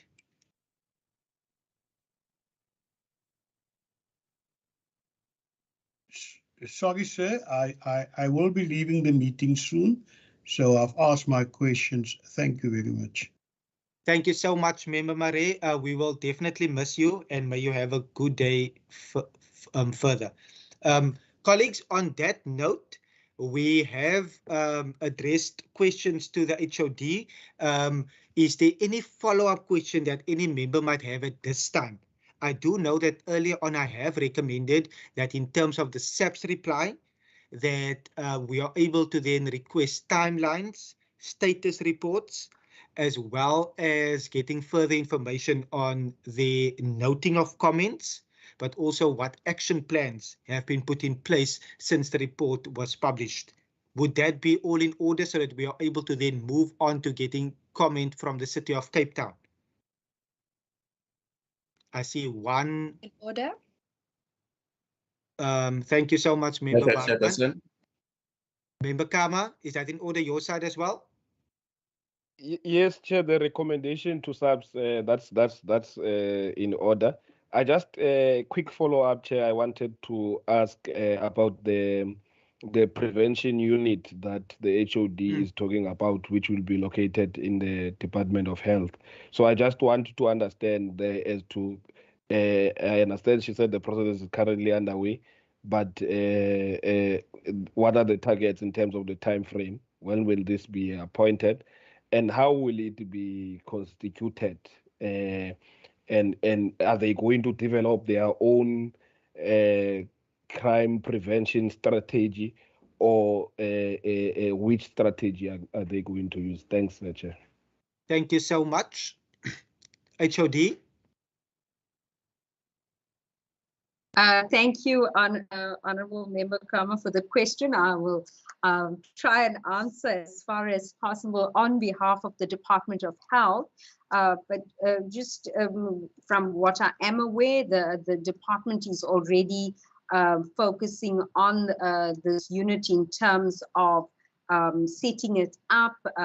They have asked me to also join them when they meet with the organizational development team to develop a structure for the unit. I have also been informed that they have received a budgetary allocation for the unit.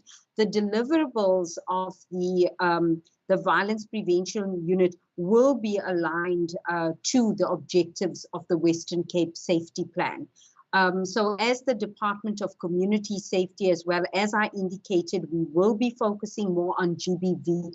I know the Department of Health is also focusing on mental well-being, but it is the realization of the life course approach that we have adopted, the life course approach where we're looking at interventions from before birth and up to when a person is up to death, if I could put it that way, and having interventions from that point before birth, which you're looking at the first 1,000 days, all the way to where a person is an elderly person, and having interventions at various stages of a person's life that would impact on the well-being of that person.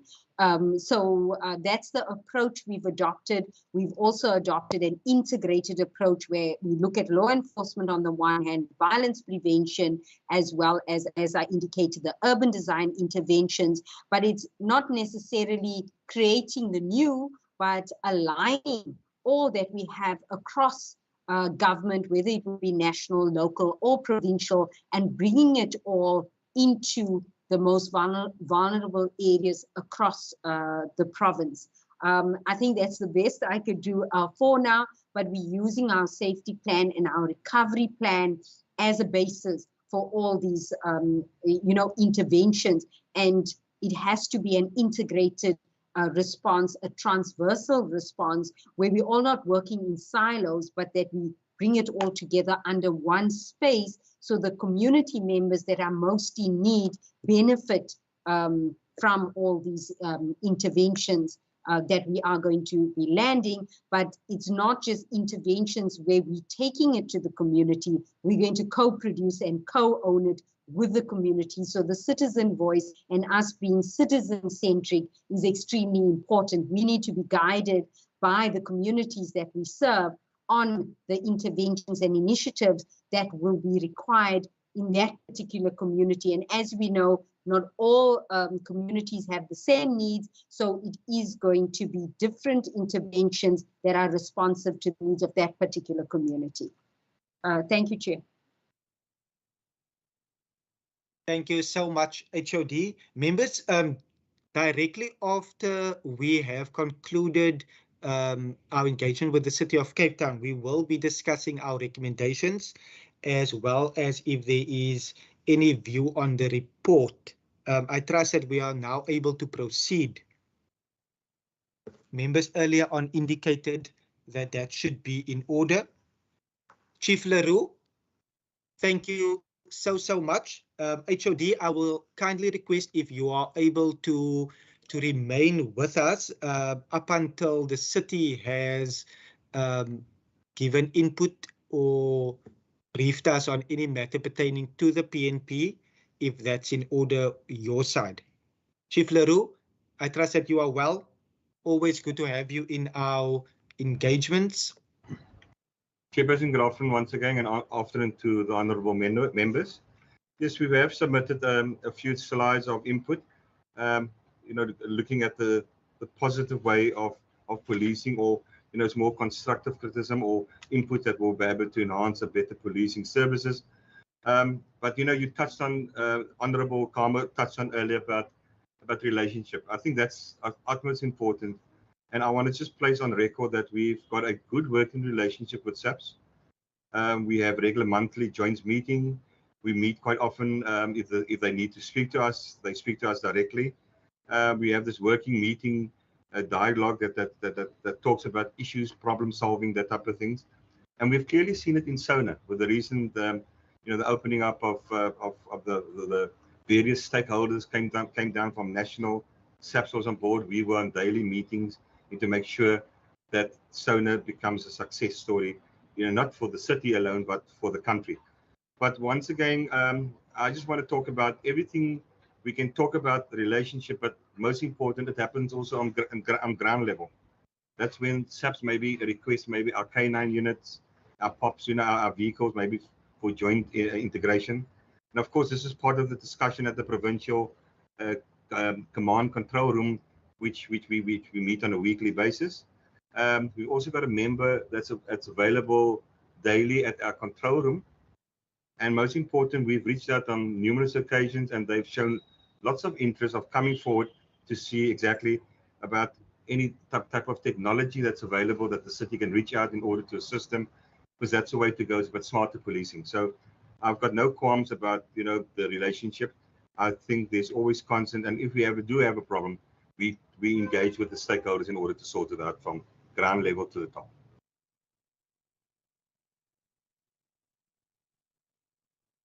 Thank you so much, Chief Leroux. Members, in terms of any input or questions that you might want to pose directly to Chief Leroux during this time, remember we will be able to also then request additional information should that be needed. I see one hand.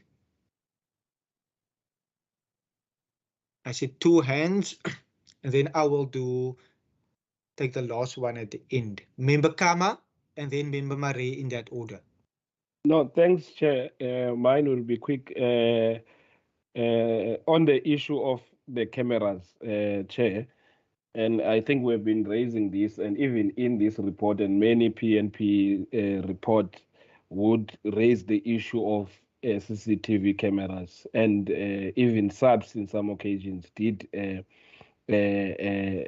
mention that in their presentation, the importance of CCTV cameras and how they are able to place, you know, the accused in the to understand from the city is the issue of cameras. How many cameras do we have? Maybe even later, Chair, we can get that detail as to how many cameras do they have, how many cameras and even on the system itself, Chair, how do they get to know when a camera is vandalized, so that and what then becomes the response in terms of maintenance, you know, to ensure that these cameras are working, especially in these crime-infested areas. Thank you very much, Chair. Thank you so much, Member Kama. Member Mare. Thank you, Chair. It's obviously that we're in deep trouble.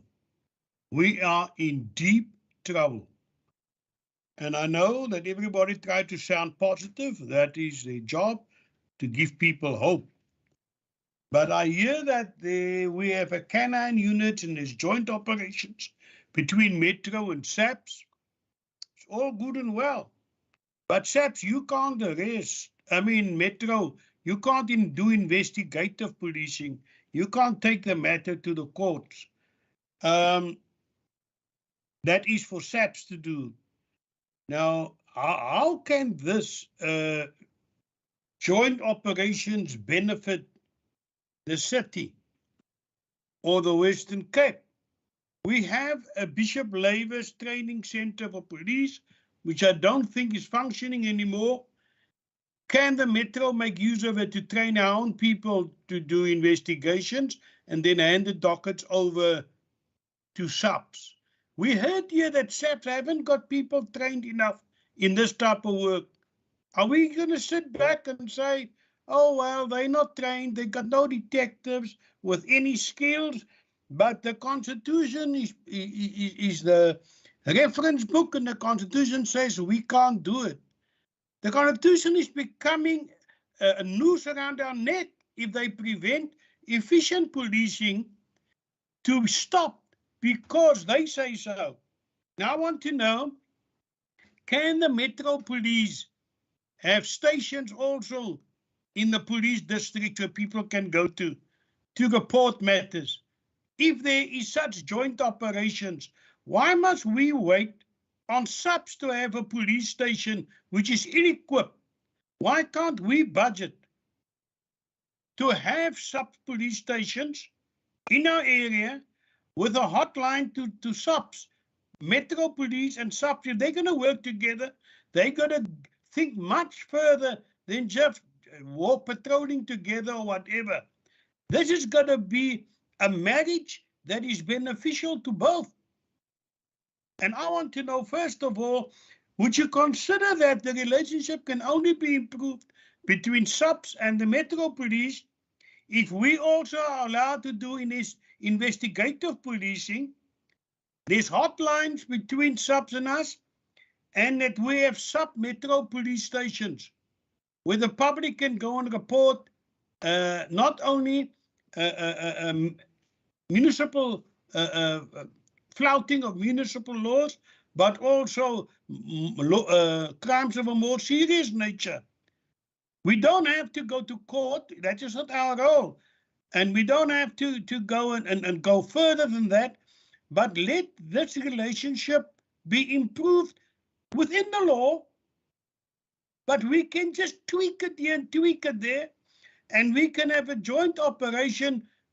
We don't even have the powers of reserve police if we can't do what reserve police do.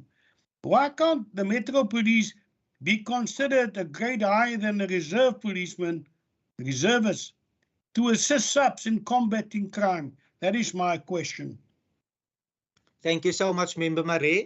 Chief Leroux, I will leave it at that for now. I wanted to latch on to, excuse me, I wanted to latch on to in terms of if you, without giving us the details, but I think it might be helpful for the committee to get a broad understanding on how Metro Police would play a big role alongside SAPS in terms of doing raids, in doing patrols and visible policing, especially in areas where there has been a flare up in terms of the gang violence or any matters in a certain community. I think that is very helpful. I've been on those excursions before, and I think that would help to also showcase how Metro Police is coming alongside the South African Police Service in doing targeted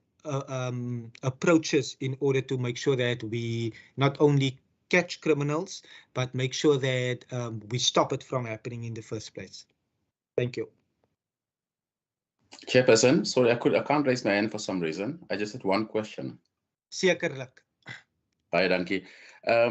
Thank you for the input given. I just wanted to find out from you, how effective do you think that the LEAP officers and the Metro Police have been, and do you think this legislature should lobby for more funding for from the Western Cape government for those units to get additional resources so they can and hopefully should be more effective? Thank you. Thank you so much. Chief Leroux, are you with us? Chair, on the Honourable Karma's question about CCTV cameras, we just have just over 1,000 cameras, this including the freeway management, the normal CCTV cameras, you know, people with number plates, LPRs and that. But you know what, one of the major challenges that we have is the cost factor, and Honourable Karma touched on it. When cameras are damaged, maybe the infrastructure is damaged, it takes a huge amount of time and money that there has to be, you know, fixed. Maybe because people is under the impression there's a lot of copper inside there. And then once they damage the infrastructure, there's a host of cameras that's normally been damaged. Some of them, the poles are normally been, people try to set the poles alight or the cameras alight. So that is the challenges that we have with cameras, especially when it comes to vandalism. We do have a response team who deals with these type of things. The teams do come under attack. So we have to make sure that the people who's trying to fix up these cameras are also being protected, depending on the severity of the cameras, you know, that's been damaged over the period. So we do try and deal with it as soon as possible. Honourable Marais mentioned about the K9 unit. Yes, we do utilize our K9 unit with the police. We are governed, as Honourable Marais is aware of, the Police Act legislation that we cannot do investigative. We do, you know, the normal crime prevention, traffic and law enforcement policing. But when it comes to the investigating part, we obviously have to hand over. But that's within our mandate and our scope with our powers. And we do know that, you know, the police is under resources, so we try and assist them where we can, but we cannot take it to the next level. But with the watch and brief that the city has in province, we do try and monitor the progress of our cases. How far is it, especially when it goes to from the local police station, you know, to the courts. And I think one thing that must be mindful, that we can never underestimate the power of people on the ground who passes on information. People, they see exactly what's happening. They're the eyes and ears. They pass on information. And it takes a relationship to be built up over the period to make sure that people can come forward and pass on information. And of course, within the law enforcement component, we have the neighborhood policing. That is also part of the Bobby on the Beat, building up relationships. And our staff thrive on relationship with the community. And that's where we find, you know, what's happening. And of course, we open also as part of our engagements, whether it's at the local CPFs or just normal road shows or normal, you know, doing displays and that. We focus a lot on, if anything happens out on the ground, we got a 24 hours number where a 107 number can be dialed from the landline, or our 24/7 number where it's 021 480-7700, where people could pass on information, to our control room, and we can try and dispatch as quick as possible. Regarding the flare-ups and the problems, as we're speaking now, our staff has been out and about for the last couple of weeks with the police at various stations, dealing with the gang problematic areas. Huge successes, huge confiscations in this joint operation. So that is happening on the ground, Chairperson, like you witnessed yourself. They've got some good successes. On the leap, there's also been numerous firearms confiscated. They do not fall under the Metro Police, they fall under the law enforcement, but I'm aware of some good successes. Just last week I saw there was about 5 firearms confiscated within a day or two, or over a weekend. So it clearly shows you that there is a lot of challenges out there. There's been a lot of good arrests, but I'm sure that the statistics will be able to be provided if requested.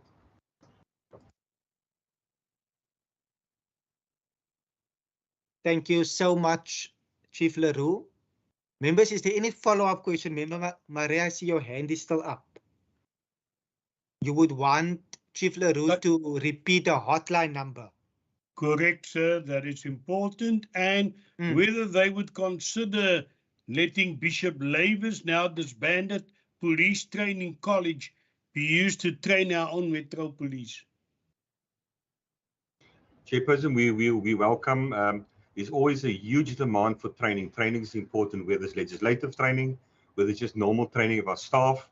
We found also that we're looking at expanding our own training college, because smaller municipalities like Saldanha and small places, they are coming to the city and looking for training of their own staff. So yes, that is the option, Honourable Marie, that we certainly look at.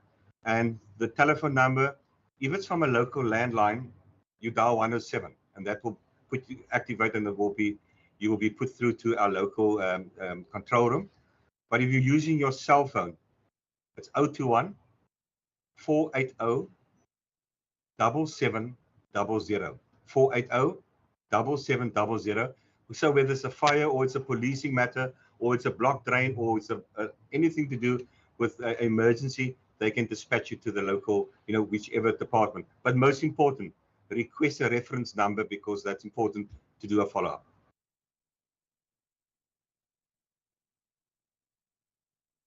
Thank you so much, Chief Leroux. Members, is there any further follow-up question? Because what we will do, we are now at 12:06, is that we will stay behind in order to conclude our committee business in terms of the report that we need to conclude, but then also our recommendations in moving forward. Are we covered for now? We will be... Member Marie, may I lower your hand? I did it myself, sir. Thank you. Thank you so much. HOD, Ms. Dissel, and the entire department. Chief Leroux, thank you for your attendance here today. I think for this year, I think members will agree that we personally feel that this year started quickly. It's a busy period, and that is actually how we prefer it, because we understand that dents are able to be made in the crime rate. We are able to see change, and we are able to build hope. That is so vital in a very difficult time for so many. So thank you so much for your attendance here today. Is there any concluding remarks from your side? Thank you, Chairperson. No, just from our side, thank you to yourself and all the honourable members. In the spirit of our engagement today, we always welcome the questions, and we always endeavour to answer them to the best of our ability. But as you can see, there's still a lot of work to be done, and we are ready for that task and we have, as I indicated, we have been given our marching orders, and we will be then taking on that emphasized role of police oversight, and we're looking forward to it. Thank you. Thank you so much. Chief Leroux, is there any concluding remarks from your side?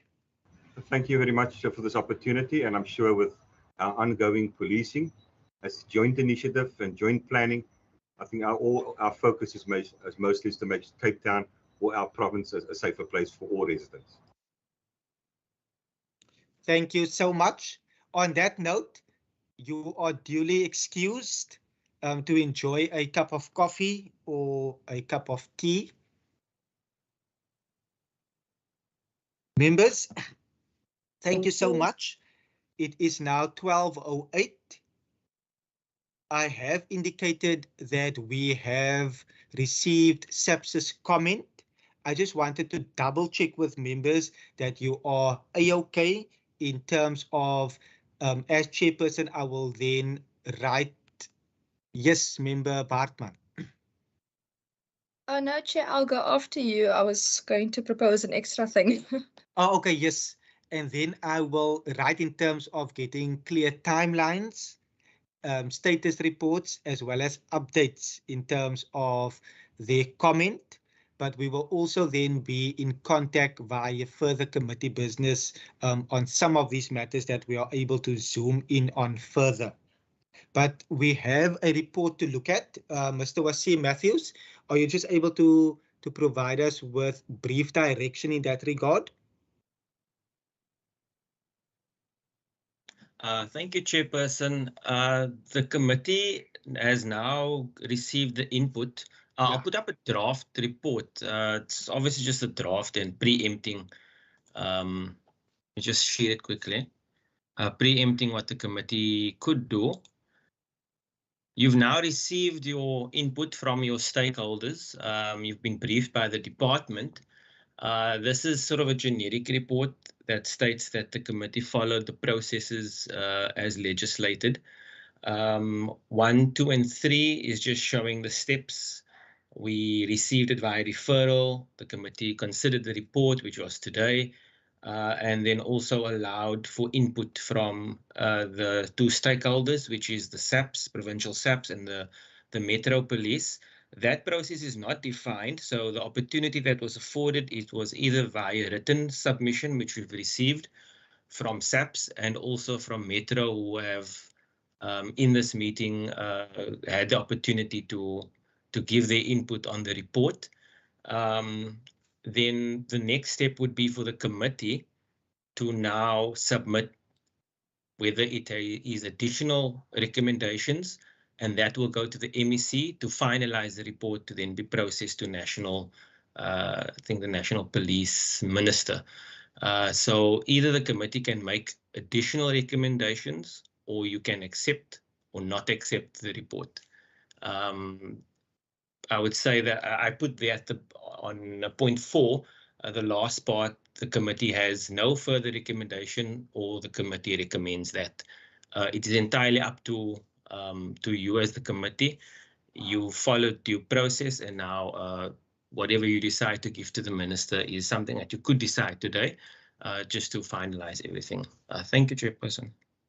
Thank you so much for the clarity. I see Member Bartman and then Member Kama. Thank you, Chair. On the first proposal from yourself, I agree. On the committee report, I propose that we accept the report. I don't have anything extra to add to that. And then as a third point, I just would like to ask, the HOD indicated that they could give us an analysis on some of the updated statistics, whether that be in writing or as a presentation, depending on the amount of content. I would like us to please take that up, as I do think that the new statistics would be quite useful for us. Thank you. Thank you so much. I highly appreciate that recommendation, Member Bartman, because once we have been able to peruse written feedback, we are then able to even invite the department in order for us to pose further questions and to engage around it. Member Kama and then Member Mackenzie. Thank you very much, Chair. Clarity, perhaps. I think maybe now we're dealing with 2 things, because I wanted to make, recommendations out of the discussion. But I as the ANC, we also support the submission and adoption of the report, and that it can be submitted to SAPS. But the other recommendation, Chair, one that I wanted to make is there are two perhaps. One is on us having the city chair, because I don't think Mr. Leroux was able to give us an understanding of the CCTV cameras, because we also have a responsibility of, if there's an issue of cost involved, how do we assist as the legislature through other platforms, in making sure that this is realized, because it's continuously raised as a challenge. So if we can resolve on having a presentation from the city around the CCTV cameras and the challenges that perhaps they have in that regard. But Chair, I wanted to say to the suggestion you had made about SAPS, that we really request this time around that SAPS comes and present, that particular update, so that if we have questions there, we are able to ask. I mean, so it be a presentation to committee than being just a written submission. Lastly, Chair, also as a recommendation, perhaps for consideration of the department on the issue of their role in the. I understand that it's the prevention unit will be situated at the Department of Health, but I want us to recommend that the department needs to look at playing a bigger role, understanding that it is a lead department in terms of your provincial safety plan. And the response of the MEC, the HOD, also gave an indication that the safety plan itself will be part of the guiding documents in terms of how that unit itself operates. So I just wanted to bring that to the attention of the department. Thanks, Chair. Thank you so much, Member Kama. Member Mackenzie. Thank you, Chair. I wanted to support the proposal as well by Member Bartman. Thank you very much. Thank you so much. Members, on that note, the report will then be duly accepted, and there will then be in a separate document, in my understanding, Mr. Wasim Matthews, where we will get further requests for information based on input from Member Bartman and Member Kama, and then I will also add additional information request therein as well, in terms of the information, in terms of the dedicated destruction site.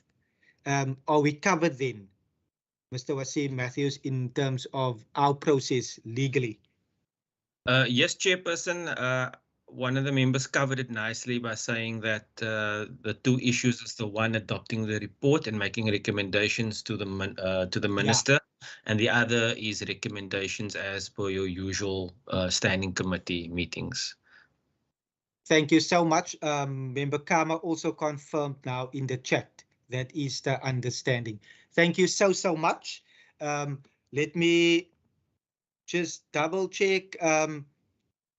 Mr. Matthews, I believe we have then concluded our work for today in terms of the committee.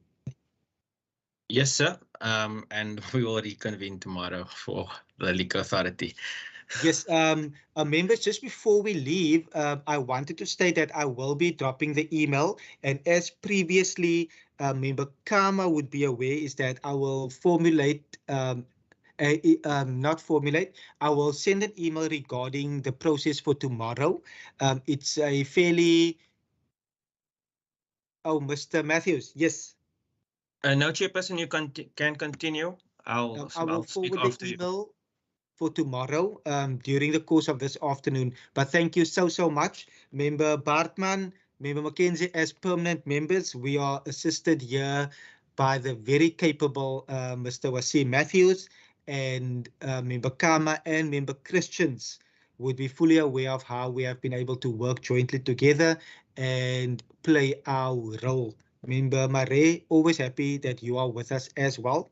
But Member Mackenzie, you wanted to make a comment? No, Chair, that was earlier. Thanks. Thank you so much. On that note, let me see, there's no other hands up. Yes, Chair, I just want to remind you that Member Christians also submitted an apology for tomorrow's meeting. Yes. Member Mackenzie, Member Bartman and Member Kama, just tentatively, will you be available tomorrow? Yes, sir. Yes. Thank Chair. you so much. Okay, I will see you guys tomorrow morning. Members, not guys, sorry. I will see members tomorrow. You can see I've not had coffee yet. So thank you so much, and please have an amazing afternoon further. Wasim, thank you. Mr. Daza, thank you, and IT. Thank you, Chair. Thank you. Goodbye.